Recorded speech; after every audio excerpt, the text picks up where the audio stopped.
ਸਤਿਨਾਮ ਸ਼੍ਰੀ ਵਾਹਿਗੁਰੂ।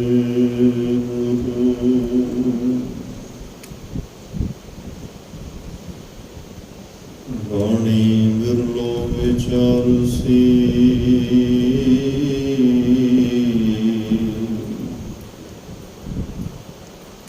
ਜੇ ਕੋ ਗੁਰਮੁਖ ਹੋਏ।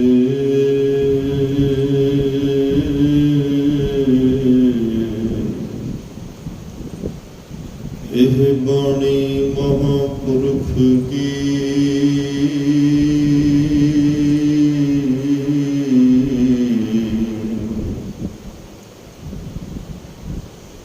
ਨਿਜ ਘਰ ਵਸੈ ਹੋਏ। ਹਮ ਅਵਗੁਣ ਭਰੇ ਏਕ ਗੁਣ ਨਾਹੀ।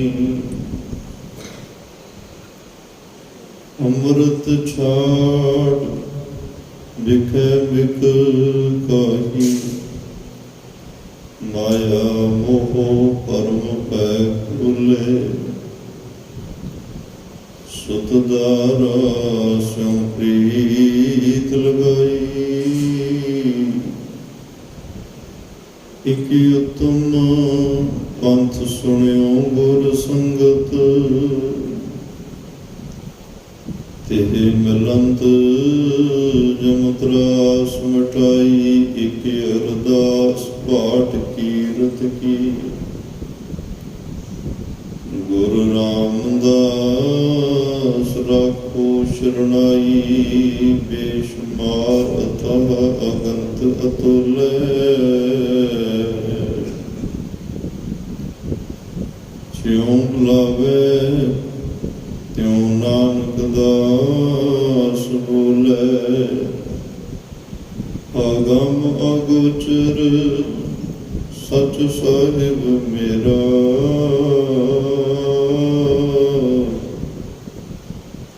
ਨਾਨਕ ਬੁਲੇ ਬੁਲਾਇਆ ਤੇਰਾ।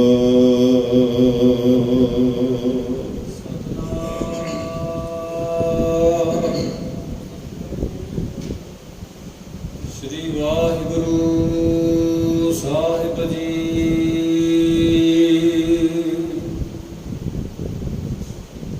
ਗੁਰੂ ਮੁਖ ਦੇਖ ਗਰੂ ਸੁਖ ਪਾਇਆ। ਉਤੀ ਜੋ ਪਿਆਸ ਪੀਊਸ ਪਿਵਨ ਕੀ। ਪੰਛਤ ਸਿੱਧ ਕੋ ਬਿੰਦ ਮਿਲਾਇਆ। ਪੂਰਨ ਭੂਮਨ ਠੌਰ ਬਸੋ। ਰਸ ਬਾਸਨ ਸਿਓ ਜੋ ਦਹੰ ਦਿਸ ਧਾਇਆ। ਗੋਬਿੰਦਵਾਲ ਗੋਬਿੰਦਪੁਰੀ ਸਾਮ। ਜਲਨ ਤੀਰ ਬੇਪਾਸ ਬਨਾਇਆ। ਗਾਇਆ ਦੁਖ ਦੂਰ ਬਰਖਨ ਕਾ। ਸੋ ਗੁਰੂ ਮੁਖ ਦੇਖਾ ਗਰੂ ਸੁਖ ਪਾਇਆ। ਗੋਬਿੰਦਵਾਲ ਗੋਬਿੰਦਪੁਰੀ ਸਾਮ।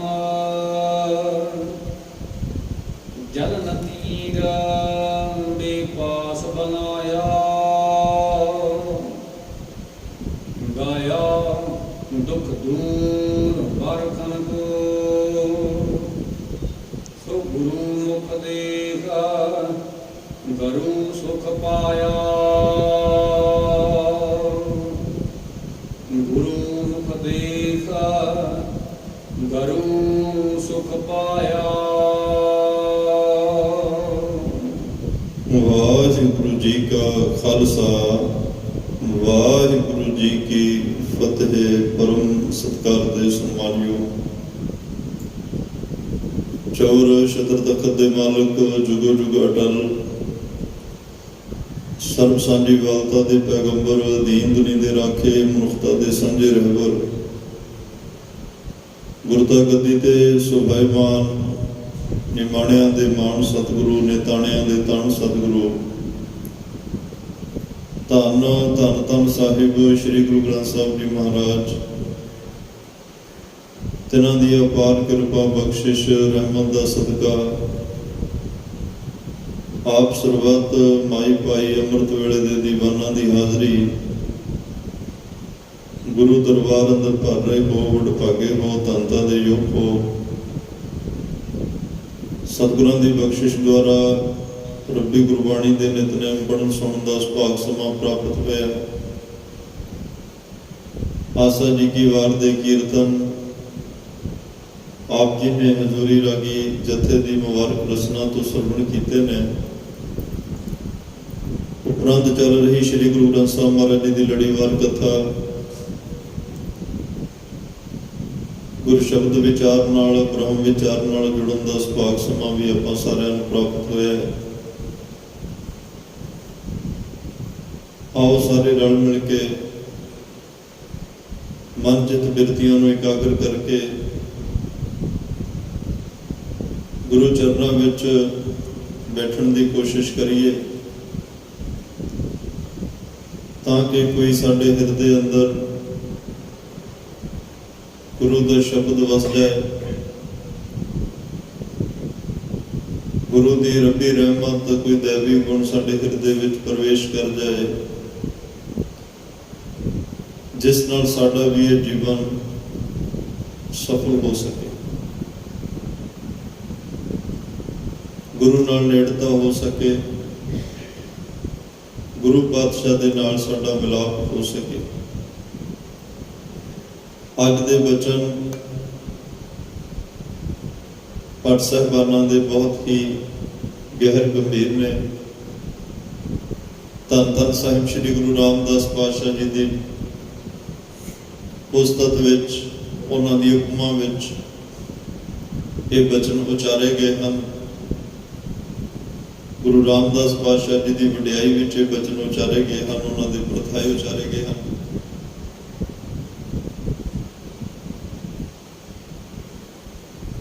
ਅੱਜ ਉਹ ਕਹਿ ਰਹੇ ਆ ਕਿ ਜਿਹੜਾ ਪ੍ਰੀਤ ਵਾਕ ਹੈ, ਗੁਰੂ ਨਾਲ ਸਨੇਹ ਰੱਖਣ ਵਾਲਾ, ਗੁਰੂ ਨਾਲ ਪ੍ਰੇਮ ਰੱਖਣ ਵਾਲਾ, ਉਹ ਗੁਰੂ ਤੋਂ ਵਿਛੜ ਕੇ, ਗੁਰੂ ਤੋਂ ਦੂਰ ਹੋ ਕੇ ਨਹੀਂ ਜੀ ਸਕਦਾ। ਸਰੀਰਕ ਤੌਰ ਤੇ ਦੂਰੀ ਬਣੇ ਤਾਂ ਵੀ ਹਾਲਤ ਜਿਹੜੀ ਹੈ ਬਹੁਤ ਬੇਬਲ ਹੋ ਜਾਂਦੀ ਹੈ, ਤਰਸਯੋਗ ਹੋ ਜਾਂਦੀ ਹੈ। ਜੇ ਆਤਮਿਕ ਤੌਰ ਤੇ ਦੂਰੀ ਬਣੇ ਤਾਂ ਵੀ ਜਿਹੜਾ ਮਨ ਦਾ ਟਿਕਾਅ ਉਹ ਖਿੰਡ ਜਾਂਦਾ ਹੈ। ਕਈ ਵਾਰ ਅੰਦਰਲਾ ਪਿਆਰ, ਗੁਰੂ ਪ੍ਰਤੀ ਅੰਦਰਲਾ ਸਨੇਹ ਜਿਹੜਾ ਹੈ, ਉਹ ਅੱਖਾਂ ਦੇ ਦਰਵਾਜ਼ਿਆਂ ਰਾਹੀਂ ਅਥਰੂ ਬਣ ਕੇ ਵੀ ਵਹਿ ਤੁਰਦਾ ਹੈ। ਗੁਰੂ ਪਾਤਸ਼ਾਹ ਦੇ ਵਿਛੋੜੇ ਦਾ ਅਹਿਸਾਸ ਉਹਨਾਂ ਨੂੰ ਹੈ ਜਿਨ੍ਹਾਂ ਨੇ ਮਿਲਾਪ ਦਾ ਆਨੰਦ ਮਾਣਿਆ ਹੋਇਆ, ਜਿਨ੍ਹਾਂ ਨੇ ਕਦੇ ਗੁਰਦਰਸ਼ਨਾਂ ਦੀ ਝਲਕ ਨੂੰ ਮਾਣਿਆ ਹੋਇਆ, ਗੁਰੂ ਪਾਤਸ਼ਾਹ ਦੀ ਰੱਬੀ ਰਹਿਮਤ ਨੂੰ ਮਾਣਿਆ ਹੋਇਆ। ਉਹਨਾਂ ਨੂੰ ਅਹਿਸਾਸ ਹੈ ਕਿ ਵਿਛੋੜੇ ਦਾ ਦੁੱਖ ਕਿੰਨਾ ਦੁਖਦਾਈ ਹੁੰਦਾ ਹੈ। ਉਸ ਵਿਛੋੜੇ ਦੀ ਪੀੜਾ ਕਿੰਨੀ ਦੁਖਦਾਈ ਹੁੰਦੀ ਹੈ। ਰੱਬ ਨਾ ਕਰੇ ਕਿਤੇ ਵਿਛੋੜਾ ਪੈ ਜਾਏ, ਉਹ ਫਿਰ ਪਰਮਾਤਮਾ ਅੱਗੇ ਅਰਦਾਸ ਕਰਦੇ ਆ ਕਿ ਵਾਹਿਗੁਰੂ ਕਿਤੇ ਸਾਨੂੰ ਬਾਜ਼ਾਰਾਂ 'ਚੋਂ ਖੰਭ ਮਿਲ ਜਾਣ, ਅਸੀਂ ਉਹ ਖੰਭ ਆਪਣੇ ਤਨ ਤੇ ਜੜਾ ਕੇ ਉਡਾਰੀ ਮਾਰ ਕੇ ਆਪਣੇ ਪਿਆਰੇ ਨੂੰ ਮਿਲ ਲਈਏ। ਇੰਨੀ ਤੀਬਰ ਇੱਛਾ, ਇੰਨੀ ਗੁਰੂ ਨੂੰ ਮਿਲਣ ਦੀ ਮਨ ਵਿੱਚ ਤਾਂ ਮੁਬਾਰਕ ਬਚਨ ਨੇ ਖੰਭ ਬਿਕੰਦੜੇ ਜੇ ਲਹਾਂ, ਕਿੰਨਾ ਸਾਵੀ ਤੋਲ ਤਨ ਜੜਾਈ ਆਪਣੇ ਲਹਾਂ ਸੋ ਸੱਜਣ ਢੋਲ। ਆਪਣੇ ਤਨ ਤੇ ਜੜਾ ਕੇ ਆਪਣੇ ਪਿਆਰੇ ਨੂੰ ਲੱਭ ਲਵਾਂ, ਕਿਉਂਕਿ ਉਹਦੇ ਵਿਛੋੜੇ ਤੋਂ ਬਿਨਾਂ ਮੇਰੇ ਤੋਂ ਜੀਆ ਨਹੀਂ ਜਾਂਦਾ। ਉਹਦੇ ਤੋਂ ਬਿਨਾਂ ਮੈਂ ਰਹਿ ਨਹੀਂ ਸਕਦਾ। ਅੱਜ ਦੇ ਇਸ ਪਾਵਨ ਬਚਨ ਵਿੱਚ ਜਿਹੜੀ ਕਿਰਪਾ ਭੱਟ ਸਾਹਿਬਾਨਾਂ ਨੇ ਕਵੀ ਜੀ ਨੇ ਕੀਤੀ ਹੈ, ਉਹ ਦੁੱਖ ਅਤੇ ਸੁੱਖ ਦੀ ਗੱਲ ਹੈ। ਇੱਕ ਦੁੱਖ ਹੈ, ਇੱਕ ਸੁੱਖ ਹੈ। ਬਹੁਤੇ ਦੁੱਖਾਂ ਤੇ ਬਹੁਤੇ ਸੁੱਖਾਂ ਦੀ ਗੱਲ ਨਹੀਂ। ਇੱਕ ਪ੍ਰੀਤਵਾਨ ਦੀ ਜ਼ਿੰਦਗੀ ਤਾਂ ਐਵੇਂ ਹੁੰਦੀ ਹੈ, ਐਵੇਂ ਆਪਣੇ ਗੁਰੂ ਪਿਆਰੇ ਦੇ ਮਿਲਾਪ ਲਈ ਤੜਪਦਾ, ਜਿਵੇਂ ਕਿਸੇ ਇਨਸਾਨ ਨੂੰ ਪਾਣੀ ਦੀ ਪਿਆਸ ਲੱਗੀ ਹੋਵੇ। ਉਹ ਪਾਣੀ ਦੀ ਪਿਆਸ ਕਰਕੇ ਤੜਪਦਾ। ਉਹਨੂੰ ਪਤਾ ਜੇ ਪਾਣੀ ਨਾ ਮਿਲਿਆ ਤਾਂ ਮੌਤ ਵੀ ਹੋ ਸਕਦੀ ਹੈ, ਜ਼ਿੰਦਗੀ ਤੋਂ ਹੱਥ ਧੋਣੇ ਪੈ ਸਕਦੇ ਆ। ਪਾਣੀ ਹੀ ਮੇਰੀ ਜ਼ਿੰਦਗੀ ਹੈ, ਔਰ ਉਸ ਵੇਲੇ ਉਹ ਪਾਣੀ ਨੂੰ ਕਿਸੇ ਵੀ ਕੀਮਤ ਤੇ ਲੈਣ ਲਈ ਤਿਆਰ ਹੈ, ਕਿਸੇ ਵੀ ਕੀਮਤ ਤੇ ਖਰੀਦਣ ਵਾਸਤੇ ਤਿਆਰ ਹੈ ਕਿ ਕਿਸੇ ਵੀ ਕੀਮਤ ਤੇ ਮੈਨੂੰ ਮਿਲ ਜਾਏ ਤੇ ਉਹ ਪਾਣੀ ਮੇਰੀ ਜ਼ਿੰਦਗੀ ਬਚਾ ਸਕਦਾ ਹੈ। ਜਿਹਦਾ ਇੱਕ ਵਾਰ ਕਿਤੇ ਵਿਛੋੜੇ ਦਾ ਕਿਸੇ ਨੂੰ ਅਹਿਸਾਸ ਹੋਵੇ ਗੁਰੂ ਨਾਲੋਂ, ਪਰਮਾਤਮਾ ਨਾਲੋਂ, ਉਹ ਫਿਰ ਕਿਸੇ ਵੀ ਕੀਮਤ ਤੇ ਉਹਦਾ ਅਰਦਾਸ ਕਰਦੇ ਆ, ਕੋਈ ਜਨ ਹਰਿ ਸਿਉ ਦੇਵੈ ਜੋਰ, ਚਰਨ ਗਹੋ ਬਪੋ ਸੁਭ ਰਸਨਾ ਦੀਜੈ, ਪ੍ਰਾਨ ਅਕੋਰ। ਅਕੋਰ ਦਾ ਅਰਥ ਹੁੰਦਾ ਭੇਟਾ। ਮੈਂ ਪ੍ਰਾਣਾਂ ਦੀ ਭੇਟਾ ਵੀ ਦੇ ਦਿਆਂਗਾ। ਕੋਈ ਮੈਨੂੰ ਮੇਰੇ ਪਿਆਰੇ ਨੂੰ ਮਿਲਾ ਦੇ, ਕੋਈ ਮੈਨੂੰ ਮੇਰੇ ਗੁਰੂ ਨੂੰ ਮਿਲਾ ਦੇ, ਕੋਈ ਆਣ ਮਿਲਾਵੇ ਮੇਰਾ ਪ੍ਰੀਤਮ ਪਿਆਰਾ। ਹਉ ਤਿਸ ਪਹਿ ਆਪ ਵਿਚਾਈ, ਹਉ ਤਿਸ ਪਹਿ ਆਪ ਵਿਚਾਈ। ਮੈਂ ਆਪਣਾ ਆਪ ਕੁਰਬਾਨ ਕਰ ਦਿਆਂਗਾ, ਆਪਣਾ ਆਪ ਵੇਚ ਦਿਆਂਗਾ, ਆਪਣਾ ਆਪ ਵਾਰ ਦਿਆਂਗਾ, ਪਰ ਮੈਨੂੰ ਮੇਰੇ ਪਿਆਰੇ ਨਾਲ ਮਿਲਾ ਦੇ, ਕਿਉਂਕਿ ਉਹਦੇ ਵਿਛੋੜੇ ਬਿਨਾ ਮੈਂ ਨਹੀਂ ਰਹਿ ਸਕਦਾ। ਦਰਸ਼ਨ ਹਰ ਦੇਖਣ ਕੈ ਤਾਈ। ਉਹਦੇ ਦਰਸ਼ਨਾਂ ਦੀ ਮਨ ਵਿੱਚ ਤਾਂਘ ਹੈ, ਉਹਦੇ ਦਰਸ਼ਨਾਂ ਦੀ ਮਨ ਵਿੱਚ ਇੱਛਾ ਹੈ, ਉਹਦੇ ਦਰਸ਼ਨਾਂ ਦੀ ਮਨ ਵਿੱਚ ਇੰਨੀ ਕਿ ਜ਼ਿਆਦਾ ਖਿੱਚ ਬਣ ਚੁੱਕੀ ਹੈ ਕਿ ਉਹਦੇ ਦਰਸ਼ਨਾਂ ਤੋਂ ਬਿਨਾ ਤਾਂ ਮੇਰੀ ਜ਼ਿੰਦਗੀ ਦੇ ਹਾਲਾਤ ਮਿਲ ਮੇਰੇ ਪ੍ਰੀਤਮਾ ਜੀਓ। ਹਉ ਤੁਧ ਬਿਨ ਖਰੀ ਨਿਮਾਣੀ, ਮੈਂ ਨੈਣੀ ਨੀਂਦ ਨਾ ਆਵੇ ਜੀਓ। ਭਾਵੈ ਅੰਨ ਨਾ ਪਾਣੀ, ਗੁਰ ਆਗੇ ਕਰੋ ਬੇਨੰਤੀ, ਜੇ ਗੁਰ ਭਾਵੈ ਜਿਉ ਮਿਲੇ ਤਿਵੈ ਮਲਾਈਐ। ਤੁਹਾਡੇ ਤੋਂ ਬਿਨਾ, ਤੁਹਾਡੇ ਮਿਲਾਪ ਤੋਂ ਬਿਨਾ ਨਾ ਪ੍ਰਸ਼ਾਦਾ ਚੰਗਾ ਲੱਗਦਾ ਹੈ, ਨਾ ਨੀਂਦ ਆਉਂਦੀ ਹੈ, ਨਾ ਕਿਤੇ ਮਨ ਨੂੰ ਧੀਰਜ ਟਿਕਾ ਆਉਂਦਾ ਗਏ। ਹਰ ਵੇਲੇ ਇੱਕੋ ਹੀ ਤਾਂਘ ਤੇ ਇੱਕੋ ਹੀ ਇੱਛਾ ਬਣੀ ਰਹਿੰਦੀ ਹੈ ਕਿ ਤੁਹਾਡੇ ਦਰਸ਼ਨ ਹੋ ਜਾਣ, ਤੁਹਾਡੇ ਨਾਲ ਮੇਰਾ ਮਿਲਾਪ ਹੋ ਜਾਏ। ਰੁਖੋ ਭੋਜਨ ਭੂਮ ਸਹਿਨ ਸਕੀ, ਪ੍ਰਿਆ ਸੰਗ ਸੁਖ ਵਿਹਾਤ। ਸੁੱਕੀਆਂ ਰੋਟੀਆਂ ਖਾਣੀਆਂ ਮਨਜ਼ੂਰ, ਘਰ ਵਿੱਚ ਪਦਾਰਥ ਘੱਟ ਹੋਣ ਉਹ ਵੀ ਚੱਲ ਜਾਏਗਾ, ਮਾਇਆ ਥੋੜੀ ਹੋਵੇ ਉਹ ਵੀ ਚੱਲ ਜਾਏਗਾ, ਘਰ ਛੋਟਾ ਹੋਵੇ ਚੱਲ ਜਾਏਗਾ, ਕੱਪੜੇ ਬਹੁਤੇ ਚੰਗੇ ਨਾ ਹੋਣ, ਰੇਸ਼ਮੀ ਕੱਪੜੇ ਨਾ ਹੋਣ, ਕੀਮਤੀ ਕੱਪੜੇ ਨਾ ਹੋਣ, ਗੁਜ਼ਾਰੇ ਜੋਗਾ ਸਭ ਕੁਝ ਹੋਵੇ। ਇਹ ਦੁਨਿਆਵੀ ਸੁੱਖ ਸਹੂਲਤਾਂ ਤੋਂ ਬਿਨਾਂ ਤਾਂ ਮੇਰਾ ਗੁਜ਼ਾਰਾ ਹੋ ਜਾਏਗਾ, ਪਰ ਧੰਨ ਗੁਰੂ ਗ੍ਰੰਥ ਸਾਹਿਬ ਮਹਾਰਾਜ, ਅਕਾਲ ਪੁਰਖ ਵਾਹਿਗੁਰੂ ਪਰਮਾਤਮਾ, ਤੁਹਾਡੇ ਤੋਂ ਬਿਨਾਂ ਮੇਰਾ ਗੁਜ਼ਾਰਾ ਨਹੀਂ, ਤੁਹਾਡੇ ਦਰਸ਼ਨਾਂ ਤੋਂ ਬਿਨਾਂ ਮੇਰਾ ਗੁਜ਼ਾਰਾ ਨਹੀਂ। ਅੱਜ ਅਸੀਂ ਵੀ ਕਈ ਵਾਰ ਜਦੋਂ ਆਉਂਦੇ ਹਾਂ ਗੁਰੂ ਕੋਲ ਦਰਸ਼ਨ ਕਰਨ ਲਈ, ਮੈਂ ਸ਼ਾਇਦ ਅੱਗੇ ਬੇਨਤੀ ਕੀਤੀ ਹੋਵੇ, ਘਰ ਦੇ ਵਿੱਚੋਂ ਮਨ ਦੇ ਇੱਕ ਤਾਂਘ ਬਣਾ ਕੇ ਚੱਲਿਆ ਕਿ ਗੁਰੂ ਦੇ ਦਰਸ਼ਨ ਕਰਕੇ ਆਉਣੇ, ਪਰ ਜਿਵੇਂ ਹੀ ਦਰਬਾਰ ਸਾਹਿਬ ਚ ਆਏ, ਗੁਰੂ ਸਾਹਿਬ ਦੇ ਸਨਮੁਖ ਖੜੇ ਹੋਏ, ਇੱਕੋ ਹੀ ਖਿੰਨ ਇੱਕ ਪਲ ਵਿੱਚ ਅੱਖਾਂ ਬੰਦ ਹੋ ਜਾਂਦੀਆਂ, ਹੱਥ ਜੁੜ ਜਾਂਦੇ। ਇੱਕੋ ਹੀ ਹੁਣ ਘਰੋਂ ਬੰਦਾ ਕੋਈ ਪੁੱਛੇ ਵੀ ਤੁਸੀਂ ਆਏ ਤਾਂ ਦਰਸ਼ਨ ਕਰਨ ਵਾਸਤੇ, ਅੱਖਾਂ ਕਿਉਂ ਬੰਦ ਕਰ ਲਈ? ਅੱਖਾਂ ਬੰਦ ਨਹੀਂ, ਉਹਦਾ ਸਤਿਗੁਰੂ ਪਾਤਸ਼ਾਹ ਦੇ ਦਰਸ਼ਨਾਂ ਦੀ ਇੱਕ ਖਿੱਚ, ਇੱਕ ਉਹਦੇ ਦਰਸ਼ਨਾਂ ਦੀ ਤਾਕਤ, ਸਮਰੱਥਾ, ਸ਼ਕਤੀ ਇੰਨੀ ਕੁ ਜ਼ਿਆਦਾ ਹੈ। ਇੱਕ ਖਿੰਨ ਇੱਕ ਪਲ ਦੇ ਵਿੱਚ ਹੀ ਸਾਡੇ ਨੇਤਰਾਂ ਨੂੰ ਉਹ ਸੰਤੁਸ਼ਟੀ ਬਖਸ਼ ਦਿੰਦਾ ਹੈ। ਇੱਕ ਖਿੰਨ ਪਲ ਦੇ ਵਿੱਚ ਹੀ ਸਾਡੇ ਜਿਹੜੀ ਨੇਤਰਾਂ ਦੀ ਉਹ ਪਿਆਸ ਮੁੱਕ ਜਾਂਦੀ ਹੈ। ਤੇ ਕਈ ਵਾਰ ਕਈ ਜਿਗਿਆਸੂ ਇਹ ਵੀ ਕਰਦੇ ਆ ਕਿ ਉਹ ਰੁਮਾਲਾ ਸਾਹਿਬ ਚੁੱਕ ਕੇ ਦਰਸ਼ਨ ਕਰਨ ਦੀ ਕੋਸ਼ਿਸ਼ ਕਰਦੇ। ਹੁਣ ਜੇ ਰੁਮਾਲਾ ਚੱਕ ਕੇ ਜਿਸ ਪਾਸਿਓਂ ਦਰਸ਼ਨ ਕਰਾਂਗੇ, ਕਈ ਵਾਰ ਲੱਗਦਾ ਵੀ ਗੁਰੂ ਸਾਹਿਬ ਦਾ ਇੱਧਰ ਮੁੱਖ ਹੈ, ਜੇ ਉਧਰ ਮੁੱਖ ਹੈ ਫਿਰ ਇਹਦਾ ਮਤਲਬ ਸੰਗਤ ਵੱਲ ਬੈਠਾ, ਫਿਰ ਸੰਗਤ ਵੱਲ ਗੁਰੂ ਸਾਹਿਬ ਦੀ ਕੰਡ ਹੈ। ਸਾਡਾ ਗੁਰੂ ਜਿਹੜਾ ਅਸਲ ਵਿੱਚ ਉਹ ਗੁਰ ਸ਼ਬਦ ਹੈ, ਸ਼ਬਦ ਗੁਰੂ ਸੁਰਤ ਧੁਨ ਚੇਲਾ। ਸਾਨੂੰ ਇਸ ਗੱਲ ਦਾ ਵੀ ਗਿਆਨ ਹੋਣਾ ਚਾਹੀਦਾ ਕਿ ਅਸੀਂ ਕਿਸ ਗੁਰੂ ਦੇ ਦਰਸ਼ਨ ਕਰਨ ਚੱਲੇ ਆ, ਔਰ ਸਹੀ ਮਾਇਨਿਆਂ ਵਿੱਚ ਉਹਦੇ ਦਰਸ਼ਨ ਕਿਵੇਂ ਹੁੰਦੇ। ਗੁਰ ਕੀ ਮੂਰਤ ਮਨ ਮੈਂ ਧਿਆਨ, ਜਿਹੜਾ ਸ਼ਬਦ ਹੁੰਦਾ ਉਹਦਾ ਕੋਈ ਮੁਖ ਨਹੀਂ ਹੁੰਦਾ, ਉਹਦਾ ਕੋਈ ਸਿਰ ਨਹੀਂ ਹੁੰਦਾ, ਉਹਦੇ ਕੋਈ ਪੈਰ ਨਹੀਂ ਹੁੰਦੇ, ਉਹਦਾ ਕੋਈ ਕੰਡ, ਕੋਈ ਪਿੱਠ, ਇਸ ਤਰ੍ਹਾਂ ਦਾ ਸਤਿਗੁਰੂ ਪਾਤਸ਼ਾਹ ਕਹਿੰਦੇ ਕੋਈ ਆਕਾਰ ਨਹੀਂ ਹੁੰਦਾ। ਸ਼ਬਦ ਸਿਰਫ ਸ਼ਬਦ ਹੈ, ਔਰ ਸ਼ਬਦ ਰਾਹੀਂ, ਸ਼ਬਦ ਦੇ ਉਪਦੇਸ਼ ਰਾਹੀਂ ਜਿਹੜਾ ਸ਼ਬਦ ਨੂੰ ਸੁਣਦਾ ਹੈ, ਉਹਦੇ ਉਪਦੇਸ਼ ਨੂੰ ਸੁਣਦਾ ਹੈ, ਉਹ ਸ਼ਬਦ ਔਰ ਉਹਦੇ ਉਪਦੇਸ਼ ਨਾਲ ਹੀ ਗੁਰੂ ਦੇ ਦਰਸ਼ਨ ਹੋ ਜਾਂਦੇ ਆ। ਗੁਰੂ ਦੇ ਚਰਨ ਵੀ ਗੁਰੂ ਦਾ ਉਪਦੇਸ਼ ਨੇ, ਗੁਰੂ ਦੇ ਦਰਸ਼ਨ ਵੀ ਗੁਰੂ ਦਾ ਉਪਦੇਸ਼ ਨੇ। ਜੇ ਉਹ ਮਨ ਵਿੱਚ ਉਹਦਾ ਸ਼ਬਦ ਵਸ ਜਾਏ, ਉਹਦਾ ਉਪਦੇਸ਼ ਵਸ ਜਾਏ, ਤਾਂ ਸਮਝ ਲੈਣਾ ਸਾਨੂੰ ਗੁਰੂ ਦੇ ਦਰਸ਼ਨ ਹੋ ਗਏ। ਤੇ ਉਹ ਸ਼ਬਦ ਕਰਕੇ ਤਾਂ ਤੁਸੀਂ ਵਾਰ-ਵਾਰ ਦਰਸ਼ਨ ਕਰੋਗੇ। ਜੇ ਤੁਹਾਨੂੰ ਲੱਗਦਾ ਵੀ ਸਾਖਸ਼ਾਤ ਗੁਰੂ ਘਰ ਦੇ ਵਿੱਚ ਹੀ ਗੁਰੂ ਦੇ ਦਰਸ਼ਨ ਹੁੰਦੇ ਆ, ਫਿਰ ਇਹਦਾ ਮਤਲਬ ਅਸੀਂ ਦੁਨੀਆ 'ਚ ਕਿਤੇ ਵੀ ਰਹਿੰਦੇ ਹੋਈਏ ਜਾਂ ਕਿਤੇ ਕਈ ਜਗ੍ਹਾ ਗੁਰੂ ਘਰ ਨੇੜੇ ਨਹੀਂ ਅਸੀਂ ਦਰਸ਼ਨ ਨਹੀਂ ਕਰ ਸਕਦੇ, ਇਹਦਾ ਮਤਲਬ ਕਿ ਗੁਰੂ ਗ੍ਰੰਥ ਸਾਹਿਬ ਦੇ ਫਿਰ ਅਸੀਂ ਦਰਸ਼ਨ ਹੀ ਨਹੀਂ ਕਰ ਸਕਾਂਗੇ। ਕੀ ਫਿਰ ਸਾਨੂੰ ਕਦੇ ਗੁਰੂ ਦੇ ਦਰਸ਼ਨ ਹੀ ਨਹੀਂ ਹੋਣਗੇ?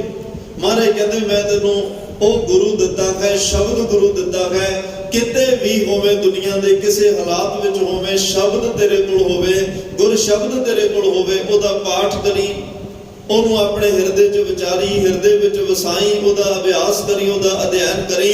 ਤੂੰ ਵਾਰ-ਵਾਰ ਬਾਰੰਬਾਰ ਜਿੱਥੇ ਵੀ ਹੋਏਗਾ ਉੱਥੇ ਤੈਨੂੰ ਗੁਰੂ ਦੇ ਸ਼ਬਦ ਰਾਹੀਂ ਦਰਸ਼ਨ ਹੁੰਦੇ ਰਹਿਣਗੇ। ਇੰਨਾ ਸੌਖਾ ਕਰਕੇ ਸਾਨੂੰ ਪਾਤਸ਼ਾਹ ਨੇ ਇਹ ਸਾਰਾ ਜਿਹੜਾ ਪ੍ਰਮਾਤਮਾ ਤੱਕ ਪਹੁੰਚਣ ਦਾ ਰਸਤਾ ਦਿਖਾਇਆ ਹੈ, ਦਰਸ਼ਨ ਕਰਨ ਦਾ ਰਸਤਾ ਦਿਖਾਇਆ ਹੈ। ਮਹਾਰਾਜ ਸਾਹਿਬ ਕਹਿੰਦੇ ਮੈਂ 4 ਦੀਵਾਰੀਆਂ ਤੱਕ ਸੱਤੇ ਨੂੰ ਸੀਮਤ ਨਹੀਂ ਕਰਕੇ ਚੱਲਿਆ। 5ਵੇਂ ਪਾਤਸ਼ਾਹ ਨੇ ਗੁਰਬਾਣੀ ਜਿਹੜੀ ਹੈ ਇੱਕ ਜਗ੍ਹਾ ਇਕੱਤਰ ਕਰਨ ਦਾ ਫੈਸਲਾ ਹੀ ਇਸ ਕਰਕੇ ਕੀਤਾ ਸੀ। ਗੁਰੂ ਗ੍ਰੰਥ ਸਾਹਿਬ ਦੀ ਬੀੜ ਦੀ ਸੰਪਾਦਨਾ ਦਾ ਫੈਸਲਾ ਹੀ ਇਸ ਕਰਕੇ ਲਿਆ ਸੀ ਕਿ ਮੈਂ ਅੱਜ ਸਰੀਰ ਵਿੱਚ ਹਾਂ। ਇੱਕ ਸਰੀਰ ਇੱਕੋ ਵੇਲੇ ਇੱਕ ਜਗ੍ਹਾ ਦਰਸ਼ਨ ਦੇ ਸਕਦਾ, ਸਾਰੀਆਂ ਜਗ੍ਹਾ ਤੇ ਨਹੀਂ। ਜਿਹੜੇ ਸਿੱਖ ਦੁਨੀਆ ਦੇ 10 ਦਿਸ਼ਾਵਾਂ ਵਿੱਚ ਦੂਰ ਦੁਰਾਡਿਆਂ ਤੱਕ ਵਸਦੇ ਨੇ, ਉਹ ਦਰਸ਼ਨ ਕਿਵੇਂ ਕਰਨਗੇ ਇੱਕ ਸਰੀਰ ਦੇ? ਜੇ ਮੇਰਾ ਸਰੀਰ ਅੰਮ੍ਰਿਤਸਰ ਸਾਹਿਬ ਤੇ ਕਾਬਲ ਕਧਾਰ ਪਸ਼ਾਵਰ ਦੀ ਸੰਗਤ ਕਿਵੇਂ ਦਰਸ਼ਨ ਕਰੇਗੀ? ਕਸ਼ਮੀਰ ਦੀ ਸੰਗਤ, ਦਿੱਲੀ ਦੀ ਸੰਗਤ ਕਿਵੇਂ ਦਰਸ਼ਨ ਕਰੇਗੀ? ਮਹਾਰਾਜ ਸਾਹਿਬ ਕਹਿੰਦੇ ਮੈਂ ਇਹੋ ਜਿਹੇ ਗੁਰੂ ਦੇ ਭਾਈ ਤੁਹਾਨੂੰ ਲੜ ਲਾਵਾਂਗਾ ਜਿਹਦੇ ਤੁਸੀਂ ਇੱਕੋ ਵੇਲੇ ਦੁਨੀਆ ਭਰ 'ਚ ਜਿੱਥੇ ਮਰਜੀ ਬੈਠੇ ਹੋਵੋ, ਕੋਈ ਆਪਣੀ ਕਿਰਤ ਬਿਰਤ ਲਈ ਦੂਰ ਦਰਾਡੇ ਗਏ ਹੋਵੋ, ਰੋਜੀ ਰੋਟੀ ਲਈ ਦੂਰ ਦਰਾਡੇ ਗਏ ਹੋਵੋ, ਤੁਹਾਨੂੰ ਇਹ ਐਸੇ ਗੁਰੂ ਦੇ ਲੜ ਲਾਵਾਂਗਾ ਜਿਹਦੇ ਹਰ ਵੇਲੇ ਹਰ ਜਗ੍ਹਾ ਤੁਹਾਨੂੰ ਦਰਸ਼ਨ ਹੁੰਦੇ ਰਹਿਣ।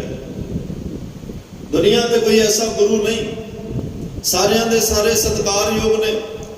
ਉਸ ਕਰਤੇ ਦੀ ਜਿੰਨੀ ਕਿਰਤਮ ਹੈ, ਜਿੰਨੀ ਸ੍ਰਿਸ਼ਟੀ, ਜਿੰਨੇ ਪੀਰ ਪੈਗੰਬਰ, ਦੇਵੀ ਦੇਵਤੇ, ਔਲੀਏ ਸਭ ਸਤਿਕਾਰਯੋਗ ਨੇ। ਸਾਰਿਆਂ ਦਾ ਮਤ, ਸਾਰਿਆਂ ਨੂੰ ਮੁਬਾਰਕ, ਸਭ ਨੂੰ ਸਤਿਕਾਰਯੋਗ। ਪਰ ਸਾਡੇ ਲਈ ਮਹਾਰਾਜ ਸਾਹਿਬ ਨੇ ਕਿੱਡਾ ਪਰਉਪਕਾਰ ਕੀਤਾ ਹੈ, ਕਿੱਡਾ ਸਤਿਗੁਰਾਂ ਦੀ ਇਹ ਦੂਰ ਅੰਦੇਸ਼ੀ, ਕਿੱਡੀ ਦੁਨੀਆ ਤੋਂ ਨਿਰਾਲੀ ਸੋਚ ਹੈ, ਕਿੱਡਾ ਇਹ ਨਿਰਮਲ ਪੰਥ ਦਾ ਸਭ ਤੋਂ ਵਿਲੱਖਣ ਕਾਰਜ ਹੈ ਕਿ ਸਾਨੂੰ ਉਹ ਗੁਰੂ ਦਿੱਤਾ ਹੈ ਜਿਹਦੇ ਅਸੀਂ ਸ਼ਬਦ ਕਰਕੇ ਹਰ ਜਗ੍ਹਾ, ਹਰ ਵੇਲੇ, ਹਰ ਸਮੇਂ ਦਰਸ਼ਨ ਕਰ ਸਕਦੇ ਹਾਂ। ਔਰ ਸ਼ਬਦ ਕਰਕੇ ਗੁਰੂ ਵੀ ਸਾਡੇ ਹਮੇਸ਼ਾ ਅੰਗ ਸੰਗ ਰਹਿੰਦਾ ਹੈ, ਕਦੇ ਗੁਰੂ ਨਾਲੋਂ ਵਿਛੋੜਾ ਨਹੀਂ ਪੈਂਦਾ। ਜੇ ਅੱਜ ਸ਼ਬਦ ਹੋਏਗਾ ਤਾਂ ਜ਼ਿੰਦਗੀ 'ਚ ਕਦੇ ਵਿਛੋੜਾ ਪੈ ਹੀ ਨਹੀਂ ਸਕਦਾ। ਜਿਵੇਂ ਧੰਨ ਗੁਰੂ ਨਾਨਕ ਸਾਹਿਬ ਜਦੋਂ ਪਾਕਿਸਤਾਨ ਵਾਲਾ ਜਿਹੜਾ ਗੁਜਰਾਤ ਹੈ ਨਾ, ਉਦਾਸੀਆਂ ਦੌਰਾਨ ਗੁਜਰਾਤ ਸ਼ਹਿਰ ਵਿੱਚ ਗਏ, ਇੱਕ ਬਹੁਤ ਵੱਡਾ ਅਮੀਰ ਘਰ ਹੈ। ਅਮੀਰਾਂ ਦੀ ਨਿਸ਼ਾਨੀ ਉਸ ਵੇਲੇ ਹੁੰਦੀ ਸੀ ਕਿ ਜਿਹਦੇ ਘਰ ਦੇ ਉੱਤੇ ਇੱਕ ਝੰਡਾ ਝੂਲਦਾ ਉਹ ਥੋੜਾ ਘੱਟ ਅਮੀਰ ਹੈ, ਜਿਹਦੇ 2 ਝੂਲਦੇ ਉਹ ਜ਼ਿਆਦਾ ਅਮੀਰ ਹੈ, ਜਿਹਦੇ 7 ਝੰਡੇ 10 ਝੰਡੇ ਝੂਲਦੇ ਉਹ ਸਭ ਤੋਂ ਵੱਧ ਅਮੀਰ ਹੈ। ਫਲੌਰ ਦੇ ਲਾਗੇ ਅਪਰਾ ਪਿੰਡ ਹੈ, ਸਾਰਾ ਸੁਨਿਆਰਿਆਂ ਦਾ ਪਿੰਡ ਸੀ। ਕਿਸੇ ਵੇਲੇ ਗੋਰਾ ਹਕੂਮਤ ਦੇ ਉਸ ਕਾਰਜਕਾਲ ਤੋਂ ਥੋੜਾ ਸਮਾਂ ਪਹਿਲਾਂ ਇਸ ਸਾਰੇ ਪਿੰਡ ਦੇ ਛੱਤਾਂ ਤੇ ਜਿਹੜੇ ਉਹ ਝੰਡੇ ਝੂਲਦੇ ਸਨ ਕਿ ਇੱਕ ਤੋਂ ਇੱਕ ਇੱਥੇ ਅਮੀਰ ਸੀ, ਗਰੀਬ ਕੋਈ ਨਹੀਂ ਸੀ। ਚਲੋ ਵਰਤਾਰੇ ਵਰਤਦੇ ਨੇ, ਅਮੀਰੀਆਂ ਗਰੀਬੀਆਂ, ਸਮੇਂ ਚੰਗੇ ਮਾੜੇ ਆਉਂਦੇ ਜਾਂਦੇ ਰਹਿੰਦੇ ਨੇ। ਕਹਿਣ ਤੋਂ ਮੁਰਾਦ ਇੱਕ ਘਰ ਦੇ ਉੱਪਰ ਧਵਜ ਜਿਹੜੇ ਉਹ ਝੰਡੇ ਝੂਲ ਰਹੇ ਨੇ। ਧੰਨ ਗੁਰੂ ਨਾਨਕ ਸਾਹਿਬ ਪਾਤਸ਼ਾਹ ਨੇ ਉਸ ਘਰ ਦੇ ਸਾਹਮਣੇ ਕੀਰਤਨ ਦੀ ਅਲਖ ਜਗਾਈ, ਸ਼ਬਦ ਦੀ ਅਲਖ ਜਗਾਈ ਤੇ ਕਹਿੰਦੇ ਆ ਉਹ ਕੀਰਤਨ ਸੁਣ ਕੇ, ਗੁਰੂ ਨਾਨਕ ਸਾਹਿਬ ਦੀ ਮਿੱਠੀ ਪਿਆਰੀ ਰਸਨਾ ਤੋਂ ਪਰਮਾਤਮਾ ਦੀ ਸਿਫਤ ਸੁਣ ਕੇ ਉਸ ਘਰ ਦਾ ਮਾਲਕ ਬਾਹਰ ਆਇਆ। 3 ਦਿਨ ਆਉਂਦਾ ਰਿਹਾ। ਤੀਜੇ ਦਿਨ ਤੋਂ ਬਾਅਦ ਹੁਣ ਧੰਨ ਗੁਰੂ ਨਾਨਕ ਸਾਹਿਬ ਪੂਰਨ ਨੇ, ਸੰਪੂਰਨ ਨੇ, ਸਮਰੱਥ ਨੇ, ਕਮੀ ਕੋਈ ਨਹੀਂ। ਉਹ ਪਰਮਾਤਮਾ ਦਾ ਸਵਰੂਪ ਨੇ, ਜੋਤ ਰੂਪ ਹਰ ਆਪ, ਅਕਾਲ ਪੁਰਖ ਆਪ ਇਸ ਦੁਨੀਆ ਤੇ ਹੈ। ਪਰਮਾਤਮਾ ਦੇ ਸਰਗੁਣ ਸਰੂਪ ਵਿੱਚ ਵਿਚਰ ਰਹੇ ਨੇ। ਤੀਸਰੇ ਦਿਨ ਜਦੋਂ ਧੰਨ ਗੁਰੂ ਨਾਨਕ ਸਾਹਿਬ ਪਾਤਸ਼ਾਹ ਤੋਂ ਤੁਰਨ ਲੱਗੇ ਤਾਂ ਇਸ ਘਰ ਦੇ ਮਾਲਕ ਬਾਬਾ ਸੌਣ ਹੈ। ਇਸ ਘਰ ਦਾ ਬਜ਼ੁਰਗ ਮਾਲਕ ਜਿਹੜਾ ਉਹ ਬਾਬਾ ਸੌਣ ਬਹੁਤ ਅਮੀਰ ਹੈ, ਜਿਹਦੇ ਜਹਾਜ਼ ਆਪਣੇ ਚੱਲਦੇ ਨੇ। ਤਾਂ ਸ਼ਾਹਾਂ ਦਾ ਘਰ ਹੈ, ਗੁਰੂ ਨਾਨਕ ਸਾਹਿਬ ਜਦੋਂ ਜਾਣ ਲੱਗੇ ਉਹਨੇ ਕੋਈ ਗੱਲ ਕਹੀ, ਬਾਬਾ ਤੇਰੇ ਦਰਸ਼ਨਾਂ ਤੋਂ ਬਿਨਾਂ ਰਿਹਾ ਨਹੀਂ ਜਾਣਾ, ਜਾਂ ਮੈਨੂੰ ਵੀ ਨਾਲ ਲੈ ਕੇ ਚੱਲੋ ਜਾਂ ਤੁਹਾਨੂੰ ਮੇਰੇ ਕੋਲ ਰਹਿਣਾ ਪਏਗਾ। ਤੁਹਾਡੇ ਤੋਂ ਬਿਨਾਂ ਹੁਣ ਲੱਗਦਾ ਕਿ ਮੇਰਾ ਮਨ ਨਹੀਂ ਲੱਗੇਗਾ, ਤੁਹਾਡੇ ਦਰਸ਼ਨ ਕਰਕੇ ਮੇਰੇ ਮਨ ਦੀ ਜਿਹੜੀ ਭਾਵਨਾ ਹੈ, ਮੇਰਾ ਮਨ ਅੰਦਰੋਂ ਤੁਹਾਡੇ ਨਾਲ ਜੁੜ ਚੁੱਕਿਆ, ਤੁਹਾਨੂੰ ਇੱਥੇ ਰਹਿਣਾ ਪਏਗਾ ਜਾਂ ਨਾਲ ਲੈ ਕੇ ਚੱਲੋ। ਧੰਨ ਗੁਰੂ ਨਾਨਕ ਦੇਵ ਪਾਤਸ਼ਾਹ ਨੇ ਕਿਹਾ, ਸੌਣ ਤੂੰ ਦਰਸ਼ਨ ਕੁਝ ਸਮੇਂ ਲਈ ਚਾਹੁੰਦਾ ਜਾਂ ਸਦੀਵ ਕਾਲ ਲਈ ਚਾਹੁੰਦਾ? ਉਹਨੇ ਕਿਹਾ ਜੀ ਹਰ ਵੇਲੇ, ਹਰ ਪਲ, ਹਰ ਸਮੇਂ ਤੁਹਾਡੇ ਦਰਸ਼ਨਾਂ ਵਿੱਚ ਰਹਿਣਾ ਚਾਹੁੰਦਾ। ਹਰ ਸਮੇਂ ਹਰ ਵੇਲੇ ਤੁਹਾਡੇ ਨਾਲ ਮੇਰੀ ਇੱਕ ਮਿਗਤਾ ਹੋਵੇ, ਮੇਰੀ ਇਹ ਭਾਵਨਾ ਹੈ। ਹਰ ਵੇਲੇ ਮੇਰੀ ਤੁਹਾਡੇ ਨਾਲ ਗੱਲਬਾਤ ਹੁੰਦੀ ਰਹੇ। ਮਹਾਰਾਜ ਸਾਹਿਬ ਕਹਿੰਦੇ ਫਿਰ ਜੇ ਇਸ ਤਰ੍ਹਾਂ ਦੇ ਦਰਸ਼ਨ ਚਾਹੁੰਦਾ ਫਿਰ ਮੇਰੇ ਸਰੀਰ ਨਾਲ ਨਾ ਜੁੜ। ਇਹ ਸਰੀਰ ਤਾਂ ਅੱਜ ਹੈ, ਕੱਲ ਨਹੀਂ ਹੋਏਗਾ। ਜਦੋਂ ਇਹ ਸਰੀਰ ਛੱਡਾਂਗਾ ਤੈਨੂੰ ਫਿਰ ਤਕਲੀਫ ਹੋਣੀ ਹੈ। ਜੇ ਮੇਰੇ ਨਾਲ ਸਦੀਵ ਕਾਲ ਨਹੀਂ ਰਹਿਣਾ ਚਾਹੁੰਦਾ, ਸਦੀਵ ਮੇਰੇ ਦਰਸ਼ਨਾਂ ਨਾਲ ਜੁੜਨਾ ਚਾਹੁੰਦਾ, ਜੇ ਸਦੀਵ ਉਹ ਆਤਮਿਕ ਸੁੱਖ ਮੰਨਣਾ ਚਾਹੁੰਦਾ ਜਿਹੜਾ ਗੁਰੂ ਦੇ ਮਿਲਾਪ ਵਿੱਚੋਂ ਮਿਲਦਾ ਹੈ, ਜਿਹੜਾ ਗੁਰੂ ਦੇ ਮਿਲਾਪ ਵਿੱਚੋਂ ਗੁਰੂ ਨੂੰ ਮਿਲ ਕੇ ਆਤਮਿਕ ਸੁੱਖ ਸਦੀਵ ਕਾਲ ਰਹਿਣ ਵਾਲਾ ਮਿਲਦਾ ਨਾ, ਉਹ ਸੁੱਖ ਜੇ ਚਾਹੁੰਦਾ ਫਿਰ ਮੇਰੇ ਸਰੀਰ ਨਾਲ ਨਾ ਜੁੜ। ਆਹ ਲੈ ਮੈਂ ਤੈਨੂੰ ਸ਼ਬਦ ਦੇ ਕੇ ਚੱਲਿਆ, ਇਹ ਸ਼ਬਦ ਦੀ ਕਮਾਈ ਕਰ, ਇਹ ਸ਼ਬਦ ਨੂੰ ਆਪਣੇ ਜ਼ਿਹਨ ਵਿੱਚ ਵਸਾ, ਇਹ ਸ਼ਬਦ ਦਾ ਅਭਿਆਸ ਕਰ। ਇਹ ਸ਼ਬਦ ਕਰਕੇ ਤੇਰਾ ਮੇਰਾ ਕਦੇ ਵਿਛੋੜਾ ਪਏਗਾ ਹੀ ਨਹੀਂ, ਤੇਰਾ ਮੇਰਾ ਕਦੇ ਵਿਛੋੜਾ ਪਏਗਾ ਹੀ ਨਹੀਂ। ਇਹ ਸ਼ਬਦ ਨਾਲ ਜੁੜ ਜਾ। ਉਹਨਾਂ ਕਿਹਾ ਮਹਾਰਾਜ ਇਹੋ ਜੀ ਦਾਤ ਬਖਸ਼ੋ ਜਿਹੜੀ ਪੁਸ਼ਤ ਦਰ ਪੁਸ਼ਤ ਮੇਰੇ ਘਰ ਵਿੱਚ ਰਵੇ, ਆਪਣਾ ਨਾਮ ਐਸਾ ਬਖਸ਼ੋ ਪੁਸ਼ਤ ਦਰ ਪੁਸ਼ਤ ਮੇਰੇ ਘਰ ਵਿੱਚ ਰਵੇ, ਤੇ ਐਸੀ ਸਿੱਖੀ ਦੀ ਦਾਤ ਬਖਸ਼ੋ ਜਿਹੜੀ ਪੁਸ਼ਤਾਂ ਤੱਕ ਮੇਰੇ ਘਰ ਵਿੱਚ ਰਵੇ। ਤੇ ਯਾਦ ਰੱਖਿਓ ਬਾਬਾ ਮੱਖਣ ਸ਼ਾਹ ਲੋਵਾਣਾ ਇਸੇ ਬਾਬੇ ਸੌਣ ਦੀ ਅੰਸਵੰਸ ਵਿੱਚੋਂ ਹੈ, ਜਿਹੜਾ ਗੁਰੂ ਨਾਨਕ ਸਾਹਿਬ ਤੋਂ ਸਿੱਖੀ ਨਾਮ ਸ਼ਬਦ ਦੀ ਦਾਤ ਲੈ ਰਿਹਾ ਹੈ। ਤੇ ਬਾਬਾ ਮੱਖਣ ਸ਼ਾਹ ਲੋਵਾਣਾ ਧੰਨ ਗੁਰੂ ਤੇਗ ਬਹਾਦਰ ਸਾਹਿਬ ਪਾਤਸ਼ਾਹ ਦੇ ਦਰਸ਼ਨਾਂ ਨਾਲ ਜੁੜਦਾ ਹੈ, ਗੁਰੂ ਹਰਕ੍ਰਿਸ਼ਨ ਸਾਹਿਬ ਮਹਾਰਾਜ ਦੇ ਦਰਸ਼ਨ ਕਰਦਾ ਹੈ। ਉੱਥੋਂ ਤੱਕ ਉਸ ਤੋਂ ਅੱਗੇ ਜਾ ਕੇ ਉਹਦੇ ਪੁੱਤਰ ਜਿਹੜੇ ਚਮਕੌਰ ਦੀ ਜੰਗ ਵਿੱਚ ਜਾ ਕੇ ਸ਼ਹੀਦ ਵੀ ਹੁੰਦੇ। ਗੁਰੂ ਨਾਨਕ ਸਾਹਿਬ ਤੋਂ ਸ਼ਬਦ ਲਿਆ, ਸਿੱਖੀ ਦੀ ਨਾਮ ਦੀ ਦਾਤ ਲਈ, ਜਨਮਾਂ ਜਨਮਾਂ ਦੀ ਸਾਂਝ ਪੈ ਗਈ, ਪੀੜ੍ਹੀਆਂ ਦੀ ਸਾਂਝ ਪੈ ਗਈ।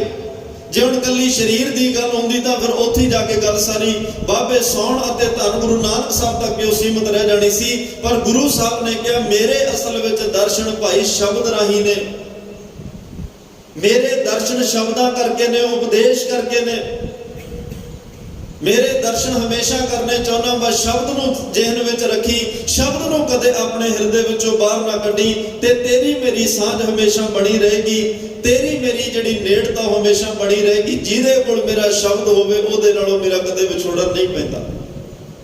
ਸੋ ਇਸ ਲਈ ਇਦਾਂ ਦੀਆਂ ਪਰਮਾਤਮਾ ਦੀਆਂ ਸਿਫਤਾਂ ਸੁਣ ਕੇ, ਗੁਰੂ ਸਾਹਿਬ ਦੀਆਂ ਇਦਾਂ ਦੀਆਂ ਸਿਫਤਾਂ ਸੁਣ ਕੇ, ਸੁਣ ਸੁਣ ਨਾਮ ਤੁਮਾਰਾ ਪ੍ਰੀਤਮ ਪ੍ਰਭ ਵੇਖਣ ਕਾ ਚਾਓ, ਦਇਆ ਕਰੋ ਕਰਮ ਆਪਣੇ ਕੋ ਇਹ ਮਨੋਰਥ ਸਵਾਬ। ਮੇਰਾ ਤਾਂ ਸਵਾਰਥ, ਮੇਰਾ ਤਾਂ ਦੁਨੀਆ ਤੇ ਆਉਣ ਦਾ ਮਨੋਰਥ ਹੀ ਇਹ ਹੈ ਕਿ ਮੈਂ ਆਪਣੇ ਗੁਰੂ ਨੂੰ ਮਿਲ ਲਵਾਂ, ਮੈਂ ਆਪਣੇ ਪਰਮਾਤਮਾ ਨੂੰ ਮਿਲ ਲਵਾਂ, ਮੇਰੀ ਗੁਰੂ ਨਾਲ ਨੇੜਤਾ ਹੋ ਜਾਏ, ਮੇਰੀ ਉਸ ਅਕਾਲ ਪੁਰਖ ਪਰਮਾਤਮਾ ਵਿੱਚ ਅਭੇਦਤਾ ਹੋ ਜਾਏ। ਸਤਿਗੁਰੂ ਪਾਤਸ਼ਾਹ ਹੋਰ ਮੇਰਾ ਦੁਨੀਆ ਤੇ ਆਉਣ ਦਾ ਮਕਸਦ ਕੋਈ ਨਹੀਂ, ਨਾ ਮੇਰੀ ਕੋਈ ਇੱਛਾ। ਪਰ ਮੈਂ ਇਹ ਵੀ ਕਹਿਣਾ, ਮੇਰੇ ਕੋਲ ਕੋਈ ਇਹੋ ਜਿਹਾ ਗੁਣ ਨਹੀਂ ਕਿ ਤੁਹਾਨੂੰ ਮਿਲ ਸਕਾਂ। ਮੇਰੇ ਕੋਲ ਕੋਈ ਬਹੁਤਾ ਸੁਹੱਪਣ ਨਹੀਂ ਕਿ ਮੈਂ ਆਪਣੀ ਸੁਹੱਪਣਤਾ ਨੂੰ ਅੱਗੇ ਰੱਖ ਕੇ ਕੋਈ ਤਾਂ ਗੁਣ ਹੋਵੇ ਜਿਹਦੇ ਨਾਲ ਮੈਂ ਮਿਲ ਸਕਾਂ। ਮੈਨੂੰ ਕੋਈ ਚੰਗੀ ਅਕਲ, ਚੰਗੀ ਮਤ, ਚੰਗੀ ਬੁੱਧ ਵੀ ਮੇਰੇ ਕੋਲ ਸ੍ਰੇਸ਼ਟ ਮਤ, ਸ੍ਰੇਸ਼ਟ ਬੁੱਧੀ ਵੀ ਨਹੀਂ, ਕੋਈ ਬਹੁਤੀ ਉਸਾਰੂ ਸੋਚ ਵੀ ਨਹੀਂ। ਮੇਰੀ ਬਹੁਤ ਅਲਪ ਛੋਟੀ ਮਤ ਹੈ। ਨਿੱਕੀਆਂ ਨਿੱਕੀਆਂ ਗੱਲਾਂ ਤੋਂ ਮੈਂ ਪਾਤਸ਼ਾਹ ਤੇਰੇ ਨਾਲ ਰੁੱਸ ਜਾਣਾ, ਛੋਟੀਆਂ ਛੋਟੀਆਂ ਗੱਲਾਂ ਤੋਂ ਮੈਂ ਗੁਰੂ ਸਾਹਿਬ ਤੁਹਾਡੇ ਨਾਲ ਨਾਰਾਜ਼ ਹੋ ਜਾਂਦਾ। ਨਿੱਕੀਆਂ ਨਿੱਕੀਆਂ ਗੱਲਾਂ, ਨਿੱਕੇ ਨਿੱਕੇ ਸਵਾਰਥਾਂ ਕਰਕੇ ਮੈਂ ਥਾਂ ਥਾਂ ਰੱਬ ਬਦਲ ਲੈਣਾ, ਮੈਂ ਜਗ੍ਹਾ ਜਗ੍ਹਾ ਝੋਲੀਆਂ ਅੱਡ ਲੈਣਾ। ਇਹ ਮੇਰੀ ਨਿੱਕੀ ਸੋਚ ਦਾ ਕਾਰਨ ਹੈ, ਇਹ ਮੇਰੀ ਛੋਟੀ ਔਰ ਸੌੜੀ ਸੋਚ ਦਾ ਕਾਰਨ ਹੈ। ਤੁਸੀਂ ਮੈਨੂੰ ਆਦਿ ਕਾਲ ਤੋਂ ਨਿਰੰਤਰ ਮੈਨੂੰ, ਮੇਰੇ ਪਰਿਵਾਰ, ਮੇਰੇ ਬੱਚਿਆਂ ਨੂੰ ਦਾਤਾਂ ਦਿੰਦੇ ਆ ਰਹੇ ਹੋ। ਤੁਸੀਂ ਕਦੇ ਜਣਾਇਆ ਨਹੀਂ, ਕਿਸੇ ਨੂੰ ਸੁਣਾਇਆ ਨਹੀਂ, ਕਦੇ ਨਹੀਂ ਤੁਸੀਂ ਕਿਸੇ ਦੇ ਘਰ ਜਾ ਕੇ ਦੱਸਿਆ ਮੈਂ ਫਲਾਣੇ ਦੇ ਘਰ ਆਹ ਦਾਤਾਂ ਦਿੱਤੀਆਂ ਨੇ, ਪਰਦੇ ਵਿੱਚ ਰੱਖਿਆ ਸਾਰਾ ਕੁਝ। ਤੁਸੀਂ ਤਾਂ ਮੇਰੇ ਪਾਪਾਂ ਤੇ ਵੀ ਪਰਦੇ ਪਾ ਕੇ ਰੱਖਿਆ। ਪਰ ਮੈਂ ਜਦੋਂ ਕੋਈ ਨਿੱਕੀ ਜੀ ਸੇਵਾ ਤੁਹਾਡੇ ਘਰ ਵਿੱਚ ਕਰਕੇ ਜਾਣਾ ਤੇ ਮੈਂ ਆਪਣੇ ਨਾਂ ਦੀਆਂ ਪਲੇਟਾਂ ਵੀ ਲਵਾ ਜਾਣਾ, ਆਪਣੇ ਨਾਮ ਦੀਆਂ ਅਨਾਉਂਸਮੈਂਟਾਂ ਕਰਾ ਜਾਣਾ ਕਿ ਦੁਨੀਆ ਨੂੰ ਪਤਾ ਲੱਗੇ ਮੈਂ ਗੁਰੂ ਘਰ ਵਿੱਚ ਆਹ ਸੇਵਾ ਕੀਤੀ। ਮੇਰੀ ਮੱਤ ਛੋਟੀ ਹੈ ਨਾ, ਤਾਂ ਕਰਕੇ ਇਹ ਭਾਂਡਾ ਜਲਦੀ ਉਛਲ ਜਾਂਦਾ ਹੈ, ਨਿੱਕੀ ਜੀ ਗੱਲ ਨਾਲ ਉਛਲ ਜਾਂਦਾ ਹੈ। ਪਰ ਮੈਨੂੰ ਇਸ ਗੱਲ ਦਾ ਵੀ ਖਿਆਲ ਨਹੀਂ ਰਹਿੰਦਾ ਕਿ ਇਹ ਦਾਤਾਂ ਤਾਂ ਸਾਰੀਆਂ ਤੇਰੇ ਘਰ ਚੋਂ ਹੀ ਮਿਲੀਆਂ ਨੇ, ਇਹ ਤੇਰੀਆਂ ਹੀ ਰੱਬੀ ਰਹਿਮਤਾਂ ਵਿੱਚੋਂ ਸਭ ਕੁਝ ਮਿਲਿਆ। ਅੱਜ ਤੇਰਾ ਦੀਆ ਤੁਝੇ ਕਿਆ ਅਰਪੋਂ, ਤੇਰੀਆਂ ਦਿੱਤੀਆਂ ਦਾਤਾਂ ਚੋਂ ਮੈਂ ਤੁਹਾਨੂੰ ਕੀ ਦੇ ਸਕਦਾ। ਮੈਂ ਆਪਣੀ ਮਾਇਆ ਸਫਲ ਕਰਨ ਲਈ ਦਸਵੰਧ ਦਾ ਕੱਢ ਸਕਦਾ। ਮੇਰੇ ਘਰ 'ਚ ਸੁਖ ਸ਼ਾਂਤੀ ਬਣੀ ਰਵੇ, ਮੇਰੇ ਘਰ ਵਿੱਚ ਬਰਕਤ ਬਣੀ ਰਵੇ, ਮੇਰਾ ਪੈਸਾ ਬਿਮਾਰੀਆਂ ਤੇ ਨਾ ਲੱਗੇ, ਕੋਰਟ ਕਚਹਿਰੀਆਂ 'ਚ ਨਾ ਲੱਗੇ, ਹਸਪਤਾਲਾਂ 'ਚ ਨਾ ਲੱਗੇ, ਬਾਬੇ ਕੇ ਬਾਬਰ ਕੇ ਦੋ ਇਹਨਾਂ ਵੱਲ ਨਾ ਜਾਵੇ। ਮੇਰਾ ਪੈਸਾ ਧਰਮ, ਦੇਸ਼, ਕੌਮ, ਪੰਥ ਦੀ ਸੇਵਾ ਵਿੱਚ, ਲੋੜਵੰਦਾਂ ਦੀ ਸੇਵਾ ਵਿੱਚ, ਮਨੁੱਖਤਾ ਦੀ ਸੇਵਾ ਵਿੱਚ ਲੱਗੇ, ਤਾਂ ਕਿ ਮੇਰੀ ਮਾਇਆ ਵੀ ਸਫਲ ਹੋਵੇ। ਤਨ ਮਨ ਧਨ ਕਰਕੇ ਮੇਰੀ ਤੇਰੇ ਨਾਲ ਨੇੜਤਾ ਬਣ ਜਾਏ। ਮੇਰੀ ਇਹ ਇੱਛਾ ਹੈ। ਕਵਨ ਗੁਣ ਪ੍ਰਾਨ ਪਤ ਮਿਲੋ ਮੇਰੀ ਮਾਈ, ਰੂਪਹੀਨ ਬੁੱਧ ਬਲਹੀਨੀ ਮੋਹ ਪ੍ਰਦੇਸ਼ਨ ਦੂਰ ਤੇ ਆਈ। ਬੜੀ ਦੂਰ ਤੋਂ ਪਾਤਸ਼ਾਹ ਚੱਲਿਆ ਹੋਇਆ, ਕਰਮ ਕੋਈ ਚੰਗਾ ਨਹੀਂ, ਮਤ ਬੁੱਧ, ਇਹ ਸਾਰੀਆਂ ਗੱਲਾਂ ਤੋਂ ਮੈਂ ਹੀਣਾ ਹਾਂ। ਤੇ ਇੰਨੇ ਲੰਬੇ ਪੈਂਡੇ ਨੂੰ ਤੈਅ ਕਰਕੇ ਹਲੇ ਵੀ ਮੈਨੂੰ ਸਮਝ ਨਹੀਂ ਆ ਰਹੀ ਮੈਂ ਤੁਹਾਡੇ ਦਰਸ਼ਨ ਕਿਵੇਂ ਕਰਾਂ, ਤੁਹਾਨੂੰ ਮਿਲਾਂ ਕਿਵੇਂ, ਤੁਹਾਡੇ ਨਾਲ ਮੇਰੀ ਇੱਕ ਮਿਗਤਾ ਕਿਵੇਂ ਹੋਵੇ, ਤੁਹਾਡੇ ਨਾਲ ਮੇਰੀ ਨੇੜਤਾ ਕਿਵੇਂ ਹੋਵੇ। ਬਸ ਮਨ ਵਿੱਚ ਤਾਂ ਇਹ ਇੱਛਾ ਹੈ, ਦਰਸ਼ਨ ਪਿਆਸੀ ਦਿਨ ਸਰਾਤ, ਚਿਤ ਵੋ ਅਨ ਦਿਨ ਨੀਤ। ਤੇਰੇ ਦਰਸ਼ਨਾਂ ਦੀ ਪਿਆਸ ਹੈ ਮਨ ਵਿੱਚ, ਪਿਆਸ ਕਰਕੇ ਮੈਂ ਦਿਨ ਰਾਤ ਇਹੀ ਚਿਤਵਰੀਆਂ ਜਿਹੜੀਆਂ ਚਿਤਵਰਿਆ ਕਿ ਕਦੋਂ ਉਹ ਸੁਭਾਗਾ ਸਮਾਂ ਆਵੇ ਜਦੋਂ ਮੈਂ ਤੇਰੀ ਗੋਦ ਵਿੱਚ ਬੈਠਾ ਹੋਵਾਂ, ਜਦੋਂ ਮੈਂ ਤੇਰੇ ਦਰਸ਼ਨ ਕਰ ਰਿਹਾ ਹੋਵਾਂ, ਜਦੋਂ ਪਾਤਸ਼ਾਹ ਮੈਨੂੰ ਅਹਿਸਾਸ ਹੋ ਰਿਹਾ ਹੋਵੇ ਕਿ ਧੰਨ ਗੁਰੂ ਨਾਨਕ ਸਾਹਿਬ ਤੁਸੀਂ ਮੈਨੂੰ ਪਿਆਰ ਨਾਲ ਆਪਣੀ ਗੋਦ ਵਿੱਚ ਬਿਠਾ ਕੇ ਆਪਣੀਆਂ ਬਖਸ਼ਿਸ਼ਾਂ ਮੇਰੇ ਸਿਰ ਤੇ ਕਰ ਰਹੇ। ਮੈਂ ਉਸ ਸਮੇਂ ਦੇ ਇੰਤਜ਼ਾਰ ਵਿੱਚ ਹਾਂ, ਉਹਨਾਂ ਘੜੀਆਂ ਦੇ ਇੰਤਜ਼ਾਰ ਵਿੱਚ ਹਾਂ। ਦਰਸ਼ਨ ਪਿਆਸੀ ਦਿਨ ਸਰਾਤ, ਚਿਤਵੋ ਅੰਦਨ ਨੀਤ, ਖੋਲ ਕਪਟ ਗੁਰ ਮੇਲੀਆ ਨਾਨਕ ਹਰ ਸੰਗ ਮੀਤ। ਮੇਰੀਆਂ ਦਾ ਅਰਦਾਸਾਂ ਹੀ ਇਹ ਹੁੰਦੀਆਂ ਨੇ, ਦਰ ਮਾਤੇ ਠਾਡੇ ਦਰਬਾਰ, ਤੁਝ ਮੈਨੂੰ ਸੁਰਤ ਕਰੇ ਕੋ ਮੇਰੀ। ਦਰਸ਼ਨ ਦੀ ਜੈ ਖੋਲ ਕੇ ਵਾਰ ਮਾਈ, ਮੇਰੇ ਮਨ ਕੀ ਪਿਆਸ, ਇੱਕ ਖਿਨ ਰਹਿ ਨਾ ਸਕੋ ਬਿਨ ਪ੍ਰੀਤਮ ਦਰਸ਼ਨ ਦੇਖਣ ਕੋ ਧਾਰੀ ਮਨ ਆਸ। ਇੱਕ ਖਿਨ ਵੀ ਪਾਤਸ਼ਾਹ ਤੁਹਾਡੇ ਵਿਛੋੜੇ ਵਿੱਚ ਨਹੀਂ ਰਹਿ ਸਕਦਾ। ਇੱਕ ਖਿਨ ਪਲ ਵਾਸਤੇ ਵੀ ਮੈਂ ਆਪਣੀ ਜਿਹੜੀ ਇਹ ਜ਼ਿੰਦਗੀ ਦਾ ਸਮਾਂ ਅਜਾਈ ਨਹੀਂ ਗਵਾ ਸਕਦਾ। ਇੱਕੋ ਹੀ ਇੱਕ ਆਸ ਹੈ, ਇੱਕੋ ਹੀ ਇੱਕ ਪਿਆਸ ਹੈ, ਉਹ ਤੁਹਾਡੇ ਦਰਸ਼ਨਾਂ ਦੀ ਹੈ। ਕਦੋਂ ਤੁਹਾਡੇ ਦਰਸ਼ਨ ਹੋਣ, ਸ਼ਬਦ ਗੁਰੂ ਉਪਦੇਸ਼ ਕਰਕੇ ਮੈਂ ਤੁਹਾਡੇ ਨਾਲ ਜੁੜ ਸਕਾਂ। ਤੇ ਬਾਬਾ ਫਰੀਦ ਸਾਹਿਬ ਤਾਂ ਕਹਿੰਦੇ ਜਦੋਂ ਬੰਦੇ ਦੇ ਹਾਲਾਤ ਇਹ ਬਣ ਜਾਣ, ਹਾਲਾਤ ਸਰੀਰਕ ਤੌਰ ਤੇ ਐਸੇ ਹੋ ਜਾਣ, ਰੱਬ ਨੂੰ ਉਡੀਕਦੇ ਆ। ਫਰੀਦਾ ਤਨ ਸੁੱਕਾ ਪਿੰਜਰ ਥੀਆ, ਤਲੀਆਂ ਖੁੰਡ ਹੈ ਕਾਗ, ਤਨ ਸੁੱਕ ਜਾਏ ਪਿੰਜਰ ਹੱਡੀਆਂ ਦੀ ਮੁੱਠ ਬਣ ਜਾਏ। ਤਲੀਆਂ ਖੁੰਡ ਹੈ ਕਾਗ, ਪੈਰਾਂ ਦੀਆਂ ਤਲੀਆਂ ਤੇ ਕਾਵਾਂ ਦੀ ਨਿਗਾਹ ਪੈ ਜਾਏ ਕਿ ਸ਼ਾਇਦ ਇਹ ਮੁਰਦਾ ਤੇ ਇਹਦੇ ਮਾਸ ਨੂੰ ਨੋਚ ਲਈਏ, ਇਹਦੇ ਸਰੀਰ ਦੇ ਇੱਕ ਇੱਕ ਮਾਸ ਦੇ ਹਿੱਸੇ ਨੂੰ ਨੋਚ ਲਈਏ। ਇਹੋ ਜਿਹੇ ਹਾਲਾਤਾਂ ਵਿੱਚ ਅਜੇ ਸੋ ਰੱਬ ਨਾ ਬੋੜਿਓ। ਦੇਖ ਬੰਦੇ ਕੇ ਪਤਾ ਨਹੀਂ ਭਾਗ ਕਿਹੋ ਜਿਹੇ ਹੋਣਗੇ ਜਿਹਨੂੰ ਇਹੋ ਜਿਹੇ ਹਾਲਾਤ ਬਣ ਗਏ ਉਡੀਕਦਿਆਂ ਦਰਸ਼ਨ ਫਿਰ ਨਹੀਂ। ਕਾਗਾ ਕਰੰਗ ਢਡੋਲਿਆ ਸਗਲਾ ਖਾਇਆ ਮਾਸ। ਬਾਬਾ ਫਰੀਦ ਸਾਹਿਬ ਕਹਿੰਦੇ ਦੁਨੀਆ ਵਿੱਚ ਇਨਸਾਨ ਕੋਈ ਪੈਸਾ ਬਚਾ ਕੇ ਰੱਖਦਾ ਹੈ, ਕੋਈ ਪ੍ਰਾਪਰਟੀ ਬਚਾ ਕੇ ਰੱਖਦਾ ਹੈ, ਕੋਈ ਹੋਰ ਚੀਜ਼ਾਂ ਨੂੰ ਬਚਾ ਕੇ ਰੱਖਦਾ ਕਿ ਬਜ਼ੁਰਗੀ 'ਚ ਬੁਢਾਪੇ 'ਚ ਮੇਰੇ ਕੰਮ ਆਉਣਗੀਆਂ, ਆਹ ਚੀਜ਼ਾਂ ਕਿਤੇ ਔਖੇ ਵੇਲੇ ਮੇਰੇ ਕੰਮ ਆਉਣਗੀਆਂ।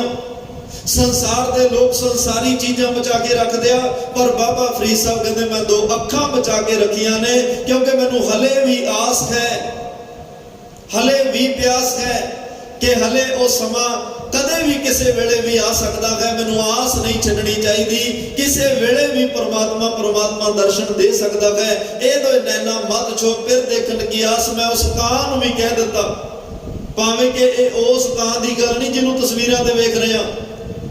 ਜਿਉਂਦੇ ਬੰਦੇ ਦਾ ਮਾਸ ਕਾਂ ਨਹੀਂ ਲੋਚਦੇ, ਮਰੇ ਦਾ ਲੋਚਦੇ ਆ। ਬਾਬਾ ਫਰੀਦ ਸਾਹਿਬ ਦੇ ਸਵਾਸ ਚੱਲ ਰਹੇ ਆ ਹਲੇ, ਪਰ ਇਹ ਤਸਵੀਰਾਂ ਵੀ ਗੰਭੀਰਤਾ ਦੇ ਅੰਦਰਲੇ ਅਰਥ ਕਰਦੀਆਂ ਨੇ ਕਿ ਸਾਡੇ ਮਨ ਰੂਪੀ ਬਨੇਰੇ ਤੇ ਹੰਕਾਰ ਦਾ ਕਾਂ ਬੈਠਾ ਹੈ। ਉਹ ਹੰਕਾਰ ਦਾ ਕਾਂ ਦਰਸ਼ਨ ਨਹੀਂ ਹੋਣ ਦੇ ਰਿਹਾ, ਤੇ ਮੈਂ ਉਸ ਕਾਂ ਨੂੰ ਕਹਿ ਰਿਹਾ ਉੱਡੋ ਨਾ ਕਾਗਾ ਕਾਰੇ, ਬੇਗ ਮਲੀਜੈ ਆਪਣੇ ਰਾਮ ਪਿਆਰੇ। हे ਹੰਕਾਰ ਦੇ ਕਾਂ ਤੂੰ ਤਾਂ ਉੱਡ ਜਾ, ਜਿਸ ਦਿਨ ਤੂੰ ਬਨੇਰੇ ਤੋਂ ਉੱਡ ਜਾ। ਕਿਸੇ ਦੇ ਘਰ ਬਨੇਰੇ ਤੇ ਜਦੋਂ ਪੁਰਾਣੇ ਸਮੇਂ 'ਚ ਕਾਂ ਬੈਠਦਾ ਸੀ ਨਾ, ਤਾਂ ਮਨ ਵਿੱਚ ਆਸ ਹੁੰਦੀ ਸੀ ਕੋਈ ਮਹਿਮਾਨ ਆਏਗਾ।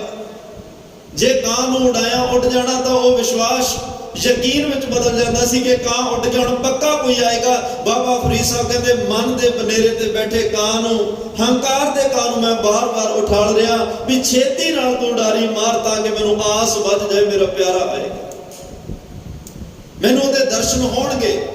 ਮਹਾਰਾਜ ਸਾਹਿਬ ਕਹਿੰਦੇ ਐਸੀ ਇੱਛਾ ਹੋਵੇ ਮਨ ਵਿੱਚ, ਐਸੀ ਤਾਂਘ ਹੋਵੇ ਕਿ ਤੈਨੂੰ ਗੁਰੂ ਦੇ ਦਰਸ਼ਨਾਂ ਤੋਂ ਬਿਨਾ ਜਿਹੜਾ ਅੰਤਰ ਆਤਮਾ ਉਹ ਤੜਫਦਾ ਹੋਵੇ। ਕਬੀਰ ਸਾਹਿਬ ਤਾਂ ਇਹ ਕਹਿੰਦੇ ਆ, ਕਬੀਰ ਬਿਰਹੋਂ ਕੋਈ ਅੰਗਮ ਮਨ ਵਸੈ, ਮੰਤ ਨਾ ਮਾਨੈ ਕੋਈ, ਤੇਰੇ ਅੰਦਰ ਬਿਰਹੋਂ ਦਾ ਐਸਾ ਨਾਗ ਬੈਠਾ ਹੈ ਜਿਹਦੇ ਤੇ ਮੰਤਰ ਵੀ ਕੋਈ ਕੰਮ ਨਹੀਂ ਕਰਦਾ, ਤੇ ਉਹ ਨਾਗ ਵਾਰ-ਵਾਰ ਡਸਦਾ ਹੈ।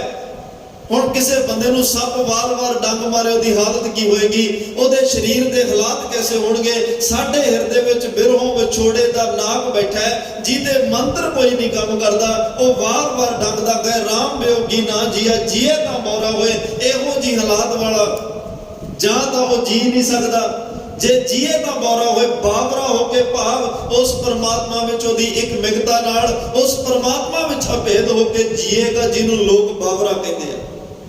ਲੋਕਾਂ ਦੀ ਨਿਗਾਹ ਚੋਂ ਪਾਗਲ ਹੋਏਗਾ। ਪਾਗਲ ਦੇ ਅਰਥ ਜਿਹਨੇ ਉਹ ਗੱਲ ਪਾ ਲਈ, ਪਰਮਾਤਮਾ ਦੀ ਗੱਲ ਪਾ ਲਈ, ਜਿਹੜਾ ਪਰਮਾਤਮਾ ਦੇ ਨਾਲ ਜੁੜ ਗਿਆ, ਪਰਮਾਤਮਾ 'ਚ ਭੇਦ ਹੋ ਗਿਆ।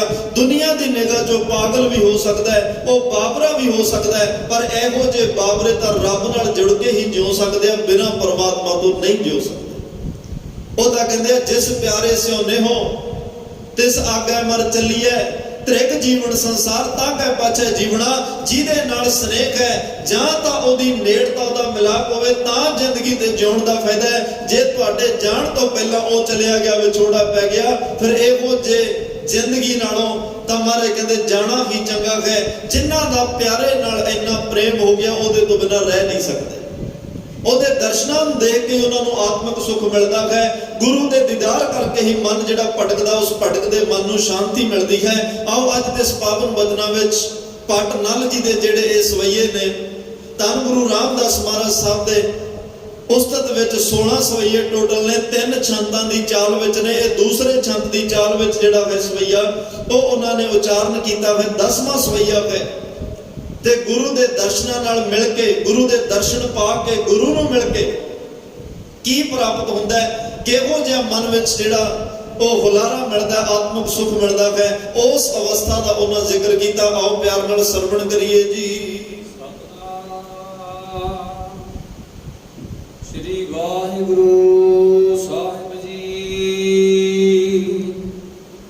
ਗੁਰੂ ਮੁਖ ਦੇਖਾ ਗੁਰੂ ਸੁਖ ਪਾਇਆ।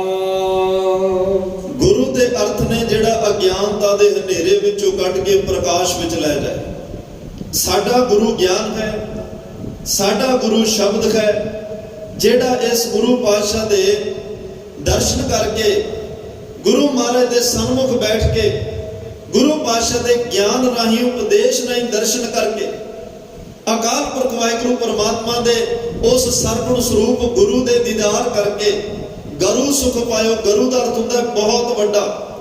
ਪ੍ਰਾਤਨ ਵੈਸੇ ਜਿਹੜੀਆਂ ਹੱਥ ਲਿਖਤ ਵੀੜਾਂ, ਉਹਨਾਂ ਵਿੱਚ ਗੁਰੂ ਸ਼ਬਦ ਹੈ। ਜਿਵੇਂ ਕੱਲ ਸ਼ਬਦ ਆਇਆ ਸੀ ਤਰਨ ਤਾਰਨ ਸਮੱਥ, ਉਹਨਾਂ ਵਿੱਚ ਸਮਰੱਥ ਲਿਖਿਆ ਹੋਇਆ। ਕਿਤੇ ਨਾ ਕਿਤੇ ਅੱਜ ਥੋੜਾ ਬਹੁਤਾ ਅੱਖਰਾਂ ਵਿੱਚ ਫਰਕ ਨਜ਼ਰ ਆਉਂਦਾ ਹੈ, ਪਰ ਅਰਥ ਨੇੜੇ ਨੇੜੇ ਦੇ ਹਨ। ਤੇ ਮਹਾਰਾਜ ਕਹਿੰਦਾ ਗੁਰਮੁਖ ਦੇਖ ਗੁਰੂ ਸੁਖ ਪਾਇਓ। ਭਾਈ ਜਿਨ੍ਹਾਂ ਨੂੰ ਗੁਰੂ ਦਾ ਮਿਲਾਪ ਹੋ ਗਿਆ, ਉਹਨਾਂ ਨੇ ਗੁਰੂ ਸੁਖ, ਬਹੁਤ ਵੱਡਾ ਸੁਖ। ਇੱਥੇ ਖੱਖੇ ਨੂੰ, ਸੁਖ ਦੇ ਖੱਖੇ ਨੂੰ ਔਂਕੜ ਹੈ। ਇੱਕ ਸੁਖ ਦੀ ਗੱਲ ਹੈ। ਜੇ ਖੱਖੇ ਨੂੰ ਔਂਕੜ ਨਾ ਹੁੰਦੀ, ਮੁਕਤਾ ਹੁੰਦਾ, ਤਾਂ ਬਹੁਤ ਦੁਨਿਆਵੀ ਸੁੱਖਾਂ ਦੀ ਗੱਲ ਹੋਣੀ ਸੀ। ਹੁਣ ਜਿਹੜਾ ਇੱਕ ਸੁਖ ਹੈ ਉਹ ਆਤਮਾ ਦਾ ਸੁਖ ਹੈ। ਉਹ ਗੁਰੂ ਨੂੰ ਮਿਲ ਕੇ ਹੀ ਆ ਸਕਦਾ ਹੈ, ਗੁਰੂ ਦੇ ਦਰਸ਼ਨ ਕਰਕੇ ਹੀ ਆ ਸਕਦਾ ਹੈ, ਗੁਰੂ ਵਿੱਚ ਅਭੇਦ ਹੋ ਕੇ ਹੀ ਆ ਸਕਦਾ ਹੈ। ਗੁਰੂ ਦੇ ਵਿਛੋੜੇ ਵਿੱਚ ਨਹੀਂ, ਗੁਰੂ ਤੋਂ ਦੂਰ ਜਾ ਕੇ ਨਹੀਂ, ਗੁਰੂ ਨਾਲ ਦੂਰੀਆਂ ਬਣਾ ਕੇ ਨਹੀਂ। ਧੰਨ ਗੁਰੂ ਰਾਮਦਾਸ ਸਾਹਿਬ ਸੱਚੇ ਪਾਤਸ਼ਾਹ ਜਦੋਂ ਧੰਨ ਗੁਰੂ ਅਮਰਦਾਸ ਮਹਾਰਾਜ ਦੇ ਚਰਨਾਂ ਵਿੱਚ ਆਏ, ਗੁਰੂ ਦੇ ਦਰਸ਼ਨ ਕਰਕੇ, ਧੰਨ ਗੁਰੂ ਅਮਰਦਾਸ ਮਹਾਰਾਜ ਦੀ ਗੋਦ ਵਿੱਚ ਬੈਠ ਕੇ, ਗੁਰੂ ਦੇ ਚਰਨਾਂ ਵਿੱਚ ਬੈਠ ਕੇ ਅੱਜ ਉਹਨਾਂ ਦੀ ਆਤਮਾ ਨੂੰ ਆਤਮਿਕ ਸੁੱਖ ਤੇ ਗੁਰੂ ਦੇ ਮਿਲਾਪ ਦਾ ਜਿਹੜਾ ਸੁੱਖ ਹੈ, ਇੱਕੋ ਹੀ ਸੁੱਖ, ਆਤਮਿਕ ਸੁੱਖ, ਜਿਹਦੇ ਵਿੱਚ ਸਾਰੇ ਸੁੱਖ ਆ ਜਾਂਦੇ ਆ, ਜਿਹਦੇ ਵਿੱਚ ਇਨਸਾਨ ਵੱਡੇ ਵੱਡੇ ਦੁੱਖ ਭੁੱਲ ਜਾਂਦਾ ਹੈ।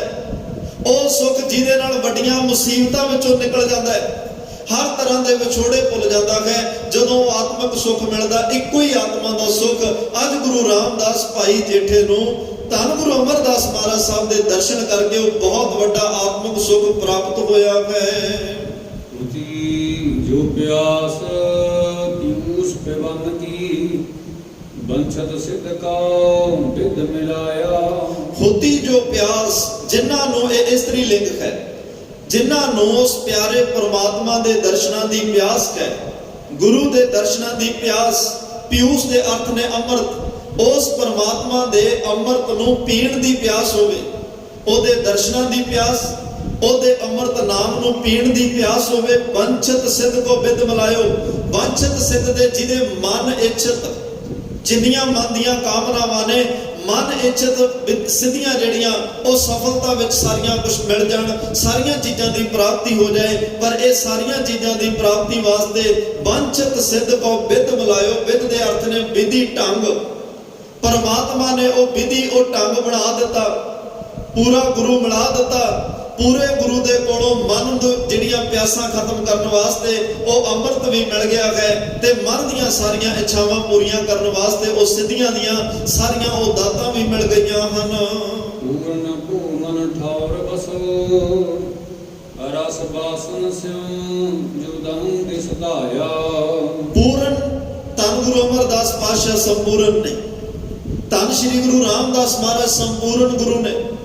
ਧੰਨ ਧੰਨ ਸਾਹਿਬ ਸ਼੍ਰੀ ਗੁਰੂ ਗ੍ਰੰਥ ਸਾਹਿਬ ਮਹਾਰਾਜ ਸੰਪੂਰਨ ਨੇ। ਪੂਰਨ ਭੋ ਮਨ ਠੌਰ ਬਸੋ। ਜਿਹੜਾ ਇਹ ਮਨ ਭਟਕਦਾ ਹੈ, ਦਸੇ ਦਿਸ਼ਾਵਾਂ ਵਿੱਚ ਭਟਕਦਾ ਹੈ, ਤਾਂ ਮਹਾਰਾਜ ਸਾਹਿਬ ਨੇ ਇੱਕ ਉਦਾਹਰਨ ਦਿੱਤੀ ਹੈ। ਇੱਕ ਮਨ ਤੇ ਤਨ ਵਿੱਚ ਫਰਕ ਕੀ? ਸੁਨਿਆਰੇ ਦੀ ਕੁਠਾਲੀ ਵਿੱਚ ਜਦੋਂ ਮੈਲੇ ਸੋਨੇ ਨੂੰ ਪਾਇਆ ਜਾਂਦਾ ਨਾ, ਉਹ ਬੜੀ ਤੇਜ਼ੀ ਨਾਲ ਦੌੜਦਾ ਹੈ।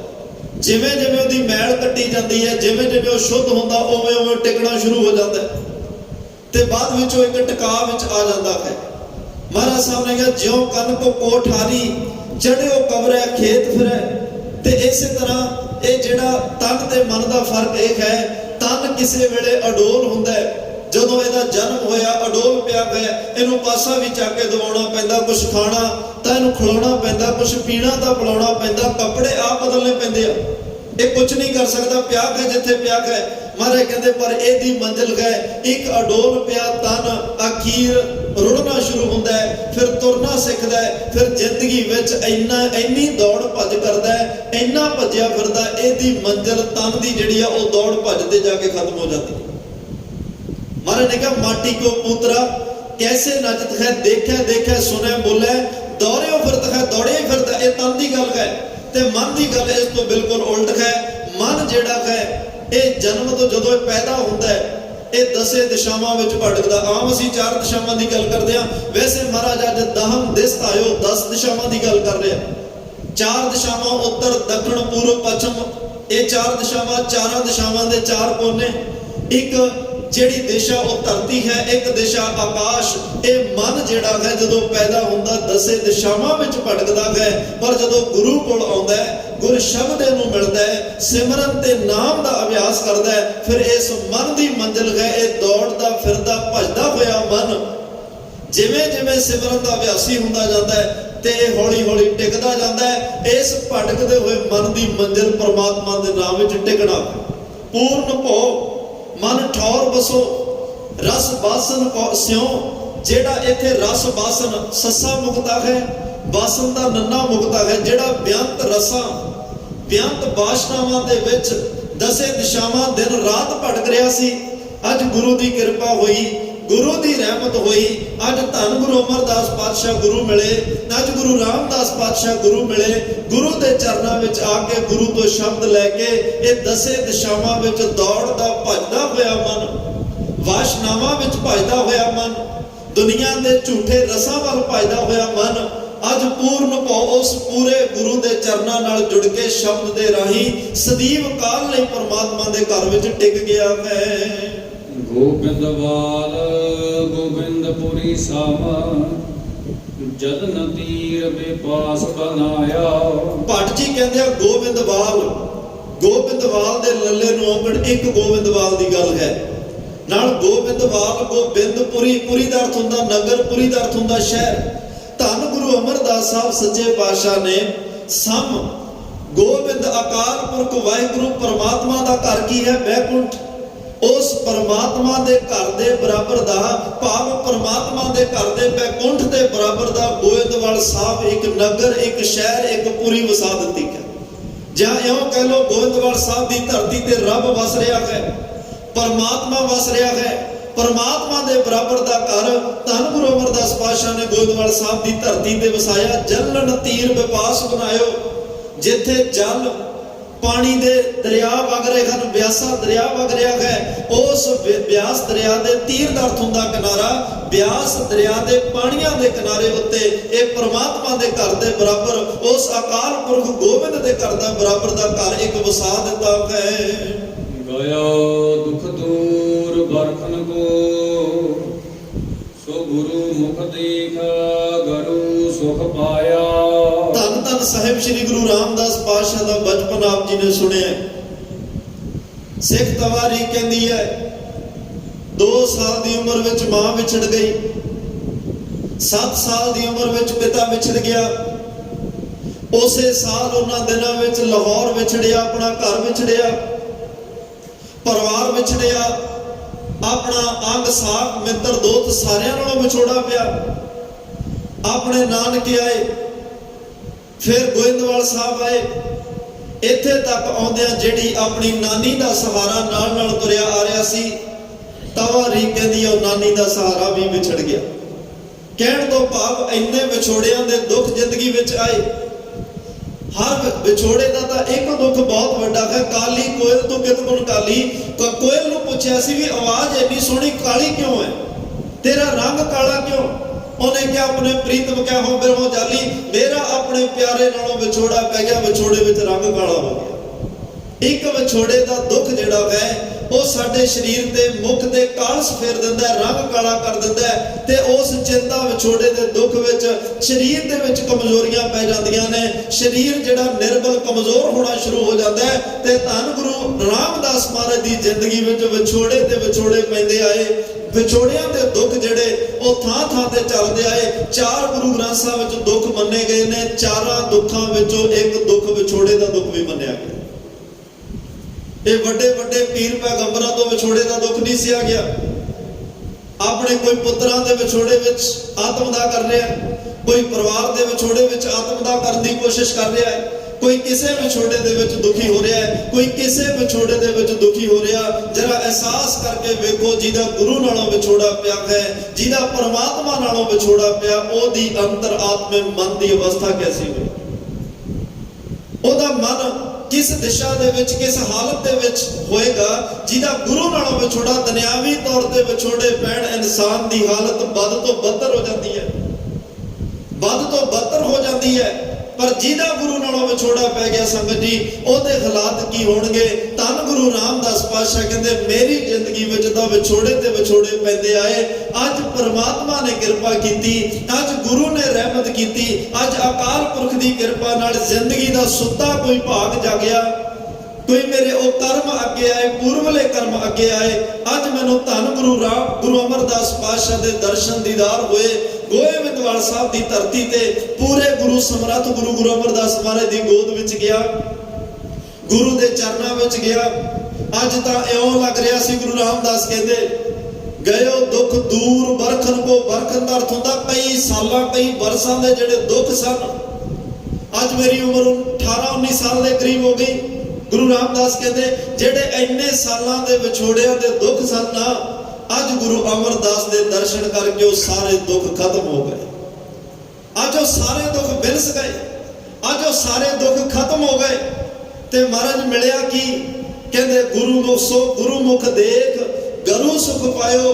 ਅੱਜ ਫਿਰ ਇੱਥੇ ਖੱਕੇ ਨੂੰ ਔਂਕੜ ਇੱਕ ਸੁੱਖ ਦੀ ਗੱਲ ਹੈ। ਜਿਹੜੇ ਵਿਛੋੜਿਆਂ ਨੇ ਇੰਨੇ ਵਿਛੋੜਿਆਂ ਦਾ ਦੁੱਖ ਮੇਰੇ ਅੰਦਰ ਪੈਦਾ ਕੀਤਾ ਸੀ, ਆਤਮਿਕ ਤੌਰ ਤੇ ਮੇਰੀ ਜ਼ਿੰਦਗੀ ਵਿੱਚ ਠਹਿਰਾਵ, ਖੁਸ਼ੀਆਂ ਤੇ ਖੇੜੇ ਨਹੀਂ ਸਨ। ਅੱਜ ਗੁਰੂ ਅਮਰਦਾਸ ਦੇ ਦਰਸ਼ਨ ਹੋਏ, ਗੁਰੂ ਚਰਨਾਂ ਵਿੱਚ ਆਇਆ, ਗੁਰੂ ਗੋਦੀ ਵਿੱਚ ਆਇਆ, ਗੁਰੂ ਘਰ ਦੀ ਸੇਵਾ ਮਿਲੀ, ਗੁਰੂ ਨੇ ਸਿੱਖ ਵੀ ਬਣਾ ਲਿਆ, ਗੁਰੂ ਨੇ ਮੇਰੀ ਰਿਸ਼ਤੇਦਾਰੀ ਵੀ ਮੇਰੇ ਨਾਲ ਪਾ ਲਈ, ਗੁਰੂ ਮੇਰਾ ਮਿੱਤਰ ਦੋਸਤ ਸਖਾ ਸੰਬੰਧੀ ਵੀ ਬਣ ਗਿਆ। ਗੁਰੂ ਦੇ ਚਰਨਾਂ ਵਿੱਚ ਆ ਕੇ ਮੈਨੂੰ ਗੁਰੂ ਹੀ ਨਹੀਂ ਮਿਲਿਆ, ਮੈਨੂੰ ਨੇ ਪਾਰ ਬ੍ਰਹਮ ਦਾ ਰੂਪ ਬਣਾ ਦਿੱਤਾ, ਮੈਨੂੰ ਨੇ ਪਰਮਾਤਮਾ ਦਾ ਰੂਪ ਬਣਾ ਦਿੱਤਾ। ਤੇ ਮੇਰੀ ਆਤਮਾ ਨੂੰ ਉਹ ਆਤਮਿਕ ਸੁੱਖ ਜਿਹੜਾ ਗੁਰੂ ਦੇ ਮਿਲਾਪ ਵਿੱਚੋਂ ਮਿਲਦਾ ਹੈ। ਭਾਈ ਦੁਨੀਆ ਵਾਲਿਓ, ਮੈਨੂੰ ਗੁਰੂ ਅਮਰਦਾਸ ਦੇ ਦਰਸ਼ਨ ਕਰਕੇ ਉਹ ਆਤਮਿਕ ਸੁੱਖ ਮਿਲਿਆ ਹੈ। ਤੇ ਭੱਟ ਨਲ ਜੀ ਕਹਿੰਦੇ ਆ, ਸੰਸਾਰੀ ਲੋਕੋ, ਜੇ ਅੱਜ ਵੀ ਆਤਮਿਕ ਸੁੱਖ ਚਾਹੁੰਦੇ ਹੋ, ਜੇ ਗੁਰੂ ਦੇ ਵਿਛੋੜੇ ਦਾ ਦੁੱਖ ਤੁਹਾਨੂੰ ਵੀ ਪਰੇਸ਼ਾਨ ਕਰ ਰਿਹਾ ਨਾ, ਤੇ ਅੱਜ ਵੀ ਗੁਰੂ ਰਾਮਦਾਸ ਮਹਾਰਾਜ ਦੇ ਚਰਨ ਫੜ ਲਓ।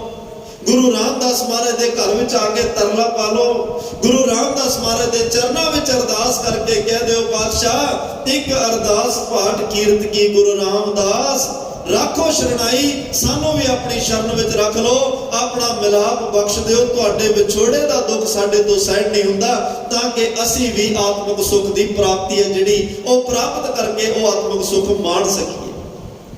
ਖੈਰ, ਅੱਜ ਦੇ ਪਾਵਨ ਸਵਈਏ ਦਾ ਇਹ ਜਿਹੜੀ ਆਪਾਂ ਵਿਚਾਰ ਕੀਤੀ ਹੈ, ਸਤਿਗੁਰੂ ਕਿਰਪਾ ਕਰਨ ਸਾਰਿਆਂ ਦਾ ਹੀ ਮਿਲਾਪ ਗੁਰੂ ਨਾਲ ਹੋਵੇ, ਸਾਰਿਆਂ ਦਾ ਮਿਲਾਪ ਪਰਮਾਤਮਾ ਨਾਲ ਹੋਵੇ, ਸਾਰੇ ਤੁਸੀਂ ਆਤਮਿਕ ਸੁੱਖ ਮਾਣ ਸਕੋ।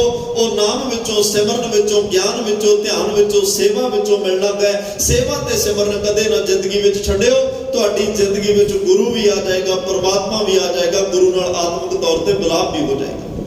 ਖੈਰ, ਅੱਜ ਇਤਿਹਾਸ ਵਿੱਚ ਬੜਾ ਵੱਡਾ ਦਿਨ ਹੈ, ਬੜਾ ਪਾਕ ਪਵਿੱਤਰ ਦਿਨ ਹੈ, ਬੜਾ ਸਤਿਕਾਰਤ ਦਿਨ ਹੈ। ਧੰਨ ਧੰਨ ਸਾਹਿਬ ਸ੍ਰੀ ਗੁਰੂ ਹਰਿਰਾਏ ਸਾਹਿਬ ਪਾਤਸ਼ਾਹ, ਉਹਨਾਂ ਦਾ ਜੋਤੀ ਜੋਤ ਪੁਰਬ ਹੈ। ਧੰਨ ਧੰਨ ਸਾਹਿਬ ਸ੍ਰੀ ਗੁਰੂ ਹਰਕ੍ਰਿਸ਼ਨ ਸਾਹਿਬ ਮਹਾਰਾਜ, ਜਿਨ੍ਹਾਂ ਨੂੰ ਤੁਸੀਂ ਅਰਦਾਸ ਵਿੱਚ ਰੋਜ਼ ਇਹ ਸ਼ਬਦ ਪੜ੍ਹਦੇ ਹੋ, ਜਿਹੜੇ ਧੰਨ ਗੁਰੂ ਗੋਬਿੰਦ ਸਿੰਘ ਸਾਹਿਬ ਪਾਤਸ਼ਾਹ ਨੇ ਵਰਤੇ ਸਨ, ਸ੍ਰੀ ਹਰਿਕ੍ਰਿਸ਼ਨ ਧਿਆਈ ਹੈ ਜਿਸ ਡਿਠੇ ਸਭ ਦੁੱਖ। ਕੋਈ ਐਸਾ ਗੁਰੂ ਹੋਏਗਾ ਭਾਈ ਦੁਨੀਆ ਦੇ ਜਿਹਦੇ ਦਰਸ਼ਨ ਕਰਕੇ ਸਾਰੇ ਦੁੱਖ ਖਤਮ ਹੋ ਜਾਣ। ਅੱਜ ਉਸ ਗੁਰੂ ਪਾਤਸ਼ਾਹ ਬਾਲਾ ਪ੍ਰੀਤਮ ਦਾ ਗੁਰਤਾ ਗੱਦੀ ਤੇ ਬੈਠਣ ਦਾ ਭਾਗਾ ਭਰਿਆ ਦਿਨ ਹੈ।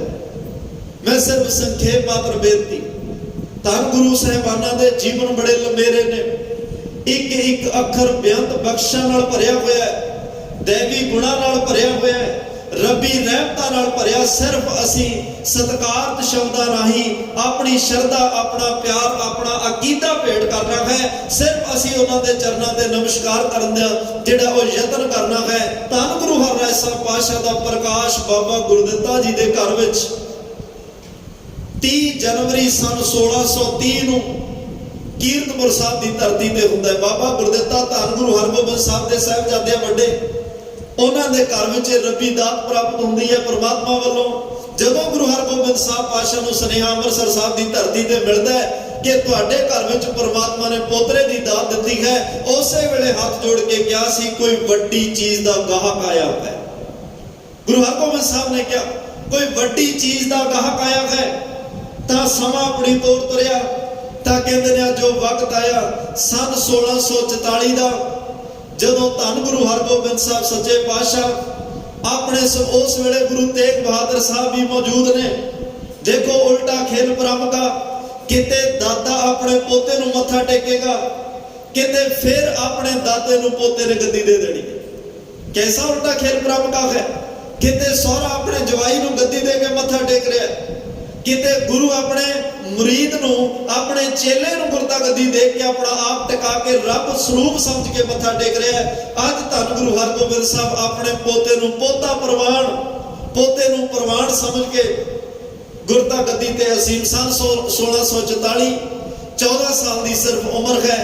ਅੱਜ ਧੰਨ ਗੁਰੂ ਹਰਿਰਾਏ ਸਾਹਿਬ ਪਾਤਸ਼ਾਹ ਗੁਰਤਾ ਗੱਦੀ ਤੇ ਅਸੀਮ 17 ਸਾਲ ਦੇ ਕਰੀਬ ਗੁਰਤਾ ਗੱਦੀ ਤੇ ਰਹਿਣਾ ਹੈ। ਉਹਨਾਂ 17 ਸਾਲਾਂ ਦੇ ਵਿੱਚ ਧੰਨ ਗੁਰੂ ਹਰਿਰਾਏ ਸਾਹਿਬ ਸੱਚੇ ਪਾਤਸ਼ਾਹ ਨੇ ਜੋ ਸਿੱਖੀ ਦੀ ਪ੍ਰਫੁੱਲਤਾ ਲਈ, ਪੰਥ ਦੀ ਚੜ੍ਹਦੀ ਕਲਾ ਲਈ, ਮਨੁੱਖਤਾ ਦੇ ਭਲੇ ਲਈ, ਸਰਬ ਸਾਂਝੀਵਾਲਤਾ ਦੇ ਉਪਦੇਸ਼ ਲਈ, ਸਾਰਿਆਂ ਨੂੰ ਏਕਤਾ ਦੀ ਲੜੀ ਵਿੱਚ ਪਰੋਣ ਵਾਸਤੇ, ਸੰਗਤ ਨੂੰ ਗੁਰਬਾਣੀ ਦੀ ਮਹੱਤਤਾ ਦ੍ਰਿੜ ਕਰਾਈ, ਗੁਰਬਾਣੀ ਕਿਵੇਂ ਆਪਣਾ ਅਸਰ ਸਾਡੇ ਹਿਰਦੇ ਵਿੱਚ ਟਿਕਾਉਂਦੀ ਹੈ, ਇਹ ਸਾਰੀਆਂ ਰੱਬੀ ਰਹਿਮਤਾਂ 17 ਸਾਲਾਂ ਦੇ ਇਸ ਸਮੇਂ ਦੇ ਵਿੱਚ ਮਹਾਰਾਜ ਨੇ ਬਖਸ਼ੀਆਂ। ਸਿੱਖਾਂ ਨੇ ਇੱਕ ਦਿਨ ਕਿਹਾ, ਪਾਤਸ਼ਾਹ ਪਾਠ ਕਰੇ ਹਮ ਨਿਤ ਗੁਰਬਾਣੀ, ਅਰਥ ਪਰਮਾਰਥ ਕਿਛੂ ਨਾ ਜਾਣੀ। ਕਈ ਇਸ ਕਰਕੇ ਨਹੀਂ ਪਾਠ ਕਰਦੇ ਕਿ ਸਾਨੂੰ ਬੜਾ ਅਰਥਾਂ ਦਾ ਪਤਾ ਹੈ, ਸਾਨੂੰ ਬਾਣੀ ਪਤਾ ਹੀ ਨਹੀਂ ਲੱਗਦਾ ਕਹਿ ਕੀ ਰਹੀ ਹੈ। ਜੋ ਮਾਰਗ ਗੁਰ ਸ਼ਬਦ ਬਤਾਏ ਹਮ ਦੇ ਕਛੂ ਨਾ ਜਾ ਤੋ ਪਾਏ। ਮਹਾਰਾਜ ਸਾਹਿਬ ਸਾਨੂੰ ਪਹਿਲੀ ਗੱਲ ਬਾਣੀ ਪੜ੍ਹਦੇ ਉਹਦੇ ਅਰਥਾਂ ਦੀ ਸਮਝ ਨਹੀਂ। ਦੂਸਰੀ ਗੱਲ ਜਿਹੜਾ ਗੁਰੂ ਉਪਦੇਸ਼ ਦੇ ਰਿਹਾ, ਅਸੀਂ ਗ੍ਰਸਤੀ ਲੋਕਾਂ ਕਿਰਤ ਵਿਰਤ ਸਾਡੇ ਤੋਂ ਉਹ ਕਮਾਇਆ ਨਹੀਂ ਜਾਂਦਾ, ਸਾਨੂੰ ਕਿਰਪਾ ਕਰਕੇ ਦੱਸੋ ਬਿਨਾਂ ਅਰਥ ਨਾ ਵੀ ਪਤਾ ਹੋਣ ਜੇ ਬਾਣੀ ਪੜ੍ਹੀਏ ਉਹ ਅਸਰ ਰੱਖਦੀ ਹੈ। महाराज साहब मीह पै के हटिया, घोड़े ते चढ़े, बाहर टिब्बियां वाल गए, एक मिट्टी का भांडा टुटिया होया, सूरज की रोशनी पई ते चमक रहा। महाराज कहते चक के लियाओ, ये भांडा क्यों चमकदा? पूछया सिखो ये भांडा क्यों चमक रहा? सिख कहते महाराज कदे किसी सवाणी ने इस भांडे च घ्यो रखिया होएगा, वो घ्यो तो अज नहीं, पर वो घ्यो का असर इस भांडे विच है, ओदी थंधियाई इस भांडे विच है, उस घ्यो दे गुण इस भांडे विच वस गए, अज सूरज की रोशनी पई ते वो चमक गया। महाराज साहब दे तुहाडे सवाल का जवाब यही है गुरसिखो, बाणी कदे इस करके ना छड्डो भी अर्थ नहीं पता, सानू इहदे भाव अर्थ नहीं पता, सानू इहदा मतलब नहीं पता, बस बाणी तुसीं पढ़दे रहो। जिवें आ घ्यो इस भांडे विच अपना असर छड्ड गया, थंधियाई छड्ड गया, रही ठीकर दा चिकन दा ठीकरी माहे, ये टुटे हुए भांडे दी ठीकरी विच ओदी चिकनता दा गुण है, त्यों बाणी वसै हिरदे तिन माहे, ते एवें भाई बाणी दे गुण भी हिरदे विच वस जांदे आ। तुसीं बाणी पढ़दे रहो, बाणी दा धर्म है जिहड़ा पढ़दा ओदे हिरदे विच अपना असर छड्ड जांदी है। ये गुरबाणी का धर्म है, पढ़ते रहो, ने अपने दैवी गुण तुहाडे हिरदे विच टिका देने ने। महाराज ने बाणी नाल जोड़िया, किते माई एक प्यार नाल कह रही है मेरे घर प्रसादा छको, महाराज गए घोड़े ते जड़े प्रसादा छक रहा, अज माई ने दर्शन करके इस दर्शन देखते ही सुध की ना सुध रही, बुद्ध की ना बुद्ध रही, मत में ना मत गए। अज इन्ना गुरु प्यार दे विच भिज गई, प्यार दे विच शब्द मुख तो यह निकल रहा, तू पापी मैं बख्शनहार। जब कि अरदास है मैं पापी तू बख्शनहार, ते अज माई दे प्यार विच शब्द निकल रहा, तू पापी मैं बख्शनहार। गुरु साहब वेख के नाले प्रसादा घोड़े ते बैठे छक रहा, माई ताबो वाल वेख के नाले खुश हो रहा। सिखां नूं किते ना किते गुस्सा आ रहा भी ये माई गुरु नूं पापी कह रही है ते आप नूं बख्शनहार। सिखां ने जदों टोकना चाहया, मारे कहते ना ना भाई, जे बाहरों भुल चुक बोलदे भी खरे हर पाने, की होया जे बाहरों भुल्लां चुकां दे शब्द, पर ये माई अंदरों कितना जुड़ी है, ये प्यार की अवस्था तुसीं नहीं जान सकते। जेड़ा कोई गुरसिख अंदरों जुड़िया, बाहरों बोल भी जो मर्जी हुण गुरु तां भी प्रवान कर लेंदा है।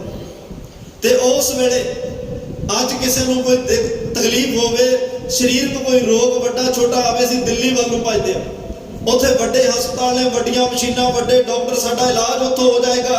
अज मान करो गुरु हरराज साहब सच्चे पातशाह ते, उस वेले साडा मैडिकल प्रबंध कितना ऊंचा होएगा, उस वेले साडे घर विच मैडिकल प्रबंध की कितनी सहूलत होएगी।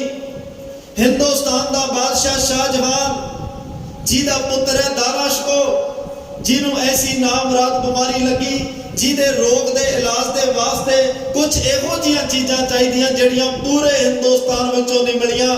वैद्यां नूं पुछया भी कित्थों मिल गया, उन्हां वैद्यां ने कहा जी दस तां दिन्ने पर तुसीं मंगाउणियां नहीं। कहते क्यों नहीं मंगावांगा? कहते क्यों? क्योंकि तुसीं उस घर नाल तां दुश्मनियां कमाउंदे आ रहे, तुसीं तां उस घर नाल वैर विरोधता कमाउंदे आ रहे हो, तुसीं मंगाउणियां नहीं। वो कहता कोई गल नहीं, मैं हाथ जोड़ लांगा, मैं निम जागा, मैं झुक जागा, मेरे पुत की जान बचनी चाहिए आ, तुसीं ये दवाई दसो कित्थों मिलोगी? वो वैद कहते धन गुरु हरराज साहब पातशाह के दवाखाने चों कीरतपुर साहब की धरती तो मिले। किड्डा उच्चा साडा मैडिकल प्रबंध होएगा। हिंदुस्तान का बादशाह दिल्ली तो कीरतपुर साहब दवाई लेने वास्ते आ रहा है। एडियां बख्शिशां किते रख बाग, किते चिड़िया घर, किते बख्शां 12 बख्शां विचों किसी ने 10, किसी ने 6 बख्शां का जिक्र किया जिहड़ियां गुरु हरराज साहब पातशाह ने बख्शियां। मालवे दे विच काल पे सब तो वध लंगर धन गुरु हरराज साहब ने चलाए। वो निरभौ ते निर्वैर ने 2200 घोड़ सवार नाल रहिंदा है। जिवें एक महात्मा नूं किसी ने पूछया जी साकत ते साधु विच फर्क की हुंदा है? उन्होंने एक लोटा दिता, कमंडल कहते जा दरिया चों पानी का भर के लिया, दरिया चों पानी का भरिया, कहते च होर पानी पाओ, कहते जी उछल गया। होर किवें पावां? तो पहले ही उछल गया। कहते इउं कर फिर ये पानी सारा दरिया विच वापस पा के आ। जदों उस समुंदर च पानी वापस पा के आया, महात्मा ने पूछया जदों एक भांडा भर के पानी का कढ़िया कि उस समुंदर नूं कोई फर्क पिया? ये पानी जो लोटा कढ़िया पानी का वो कढ़िया कुछ? कहता जी कोई फर्क नहीं। जदों उस पा के आया वो उछलिया? कहता जी ना वो उछलिया ते नो खाली होया। कहते जिहड़े साकत लोग ने वो माड़े दे नाल भर जाते हैं, माड़े दे नाल खाली हो जाते हैं। जिहड़ा ना रब्बी बख्शिश नाल कदे उछले ते ना कदे उहदी बख्शिश वालों खाली होवे, उहनूं साधु कहते हैं। इहो जिहा साधु महापुरख गुरु धन गुरु हरराज साहब सच्चा पातशाह ਜਿਹੜਾ ਨਾ ਕਦੇ ਖਾਲੀ ਹੁੰਦਾ ਤੇ ਜਿਹਦੇ ਕੋਲੇ 2200 ਘੋੜਸਵਾਰ ਆ ਤੇ ਨਾ ਉਹ ਕਦੇ ਉਛਲਦਾ ਹੈ। ਇੰਨੀ ਤਾਕਤ ਹੁੰਦਿਆਂ ਉਹ ਕਦੇ ਉਛਲਦਾ ਨਹੀਂ। ਨਿਰਭਉ ਤੇ ਨਿਰਵੈਰ ਤੇ ਪੂਰਨੇ ਪਾਰਿਆ ਗਏ ਤੇ ਕਹਿੰਦੇ 17 ਸਾਲ ਦੇ ਕਰੀਬ ਗੁਰਤਾ ਗੱਦੀ ਤੇ ਬਿਰਾਜਮਾਨ ਹੋ ਕੇ ਗੁਰਸਿੱਖਾਂ ਨੂੰ, ਸੰਗਤਾਂ ਨੂੰ ਬੇਅੰਤ ਰੱਬੀ ਰਹਿਮਤਾਂ ਬਖਸ਼ਿਸ਼ਾਂ ਦੇ ਕੇ ਦੂਰ ਦਰਾਡੇ ਸਿੱਖੀ ਦਾ ਪ੍ਰਚਾਰ ਕਰਕੇ ਧੰਨ ਗੁਰੂ ਹਰਿਰਾਏ ਸਾਹਿਬ ਵੇਲੇ ਸਭ ਤੋਂ ਵੱਧ ਸਿੱਖੀ ਦੇ ਕੇਂਦਰ ਧਰਮਸ਼ਾਲਾ ਬਣੀਆਂ। ਦੂਰ ਦੂਰ ਤੱਕ ਜੇ ਸਿੱਖ ਪ੍ਰਚਾਰਕ ਗਏ ਉਹ ਗੁਰੂ ਹਰਿਰਾਏ ਸਾਹਿਬ ਪਾਤਸ਼ਾਹ ਦੇ ਵੇਲੇ ਗਏ। ਐਸੇ ਧੰਨ ਗੁਰੂ ਹਰਿਰਾਏ ਸਾਹਿਬ ਪਾਤਸ਼ਾਹ ਤਕਰੀਬਨ 31 ਸਾਲ ਸਰੀਰਕ ਤੌਰ ਤੇ ਦੁਨੀਆ ਤੇ ਰਹੇ ਆ। 17 ਸਾਲ ਦੇ ਕਰੀਬ ਗੁਰਤਾ ਗੱਦੀ ਤੇ ਅਸੀਮ ਰਹੇ ਆ ਤੇ ਸਾਰੀਆਂ ਗੱਲਾਂ ਵਿੱਚ ਪੂਰਨਕੀ ਨੂੰ ਵੇਖਿਆ ਆਪਣੇ ਛੋਟੇ ਸਾਹਿਬਜ਼ਾਦੇ ਹਰਕ੍ਰਿਸ਼ਨ ਸਾਹਿਬ ਨੂੰ। ਸਾਰੀਆਂ ਗੱਲਾਂ ਵਿੱਚ ਸੰਪੂਰਨ ਵੇਖਿਆ। 5 ਸਾਲ ਦੀ ਹਲੇ ਉਮਰ ਗਏ, ਸਾਰੀਆਂ ਗੱਲਾਂ ਵਿੱਚ ਪੂਰਨ ਵੇਖ ਕੇ ਜਿਵੇਂ ਆਪ ਗੁਰੂ ਹਰਗੋਬਿੰਦ ਸਾਹਿਬ ਦੀ ਨਿਗਾਹ 'ਚ ਪ੍ਰਵਾਨ ਚੜੇ, ਐਵੇਂ ਹੀ ਹਰਕ੍ਰਿਸ਼ਨ ਸਾਹਿਬ ਉਹਨਾਂ ਦੀ ਨਿਗਾਹ ਵਿੱਚ ਪ੍ਰਵਾਨ। ਅੱਜ ਇੱਕ ਉਮਰਾਂ ਦਾ ਤਕਾਜ਼ਾ ਖਤਮ ਕਰਨ ਲੱਗਿਆ ਭਾਈ ਦੁਨੀਆ ਵਾਲਿਓ। ਕਿਤੇ ਇਹ ਨਾ ਸੋਚਿਓ ਰੱਬ ਦੀ ਬਖਸ਼ਿਸ਼ ਵੱਡੀ ਉਮਰ ਵਿੱਚ ਜਾ ਕੇ ਮਿਲਦੀ ਹੈ, ਰੱਬ ਦੀ ਕਿਰਪਾ ਵੱਡੀ ਉਮਰ ਵਿੱਚ ਜਾ ਕੇ ਹੁੰਦੀ ਹੈ। ਤੁਸੀਂ ਭਾਂਡੇ ਤਿਆਰ ਰੱਖੋ, ਭਰੋਸਾ ਰੱਖੋ ਰੱਬ ਦੀ ਕਿਰਪਾ ਤਾਂ ਬਚਪਨ ਵਿੱਚ ਵੀ ਵਰਤ ਸਕਦੀ ਹੈ, ਉਹ ਤਾਂ ਬਾਲ ਅਵਸਥਾ ਵਿੱਚ ਵੀ ਵਰਤ ਸਕਦੀ ਹੈ। ਤੁਹਾਡੇ ਸਾਹਮਣੇ ਇੱਕ ਇਤਿਹਾਸ ਵਿੱਚ ਉਹ ਵਰਕਾ ਲੈ ਕੇ ਜਾਣ ਲੱਗਿਆ ਤਾਂ ਕਿ ਕੱਲ ਤੁਹਾਡੇ ਮਨ ਵਿੱਚ ਉਮਰਾਂ ਨੂੰ ਲੈ ਕੇ ਮਤਭੇਦ ਨਾ ਆ ਜਾਏ। ਅੱਜ 5 ਸਾਲ ਦੀ ਉਮਰ ਵਿੱਚ ਬਾਲਾ ਪ੍ਰੀਤਮ ਹਰਕ੍ਰਿਸ਼ਨ ਸਾਹਿਬ ਨੂੰ ਧੰਨ ਗੁਰੂ ਹਰਕ੍ਰਿਸ਼ਨ ਸਾਹਿਬ ਬਣਾ ਕੇ ਗੁਰਤਾ ਗੱਦੀ ਤੇ ਬਿਠਾ ਦਿੱਤਾ। ਫਿਰ ਉਹ ਗੁਰੂ ਹਰਕ੍ਰਿਸ਼ਨ ਸਾਹਿਬ ਜਿਨ੍ਹਾਂ ਦਾ ਨਾਮ ਲਿਆ, ਜਿਨ੍ਹਾਂ ਦਾ ਦਰਸ਼ਨ ਕੀਤਿਆ, ਸਾਰੇ ਦੁੱਖ ਖਤਮ ਹੋ ਜਾਂਦੇ ਆ। ਉਹ ਗੁਰੂ ਹਰਕ੍ਰਿਸ਼ਨ ਸਾਹਿਬ ਜੋ ਜੈ ਸਿੰਘ ਦੇ ਬੰਗਲੇ ਵਿੱਚ ਚਰਨ ਪਾ ਦੇ, ਉਹਦਾ ਬੰਗਲਾ ਨਹੀਂ ਰਹਿ ਜਾਂਦਾ ਬਲਕਿ ਉਹ ਗੁਰਦੁਆਰਾ ਬੰਗਲਾ ਸਾਹਿਬ ਬਣ ਜਾਂਦਾ ਹੈ। ਉਹ ਗੁਰੂ ਹਰਕ੍ਰਿਸ਼ਨ ਸਾਹਿਬ ਭਾਈ ਜਿਹਦੇ ਦਰਸ਼ਨਾਂ ਲਈ 45 ਮਿੰਟ ਦੇ ਕਰੀਬ ਹਿੰਦੁਸਤਾਨ ਦਾ ਬਾਦਸ਼ਾਹ ਔਰੰਗਜ਼ੇਬ ਫਰੇਬ ਕਪਟ ਦੇ ਨਾਲ ਦਰਸ਼ਨਾਂ ਵਾਸਤੇ ਭੇਸ ਬਦਲ ਕੇ ਖੜਾ ਰਿਹਾ, ਪਰ ਉਹ ਬਿਨ ਬੋਲਿਆ ਸਭ ਦੇ ਜਾਣਨ ਵਾਲੇ ਗੁਰੂ ਹਰਕ੍ਰਿਸ਼ਨ ਸਾਹਿਬ ਨੇ ਕਿਹਾ ਦਰਸ਼ਨ ਦੇਣ ਦੀ ਮੈਨੂੰ ਮੇਰੇ ਵੱਲੋਂ ਕੋਈ ਰੁਕਾਵਟ ਨਹੀਂ, ਪਰ ਉਹ ਔਰੰਗਜ਼ੇਬ ਨੂੰ ਕਹੇ ਉਹ ਵਲ ਤੇ ਫਰੇਬ ਛੱਡ ਕੇ ਆਵੇ, ਉਹ ਆਪਣੇ ਦਿਲ ਦਾ ਕਪਟ ਛੱਡ ਕੇ ਆਵੇ। ਇੱਥੇ ਸਾਫ਼ ਦਿਲ ਲੋਕਾਂ ਨੂੰ ਦਰਸ਼ਨ ਹੁੰਦੇ ਆ, ਕਪਟੀ ਲੋਕਾਂ ਲਈ ਕੋਈ ਥਾਂ ਨਹੀਂ। ਹਿੰਦੁਸਤਾਨ ਦੇ ਬਾਦਸ਼ਾਹ ਤੋਂ ਇੰਤਜ਼ਾਰ ਕੋਈ ਪਰਵਾਹ ਨਹੀਂ। ਅੱਜ ਉਸ ਦਿੱਲੀ ਦੇ ਵਿੱਚ ਔਰੰਗਜ਼ੇਬ ਦਾ ਨਾਮ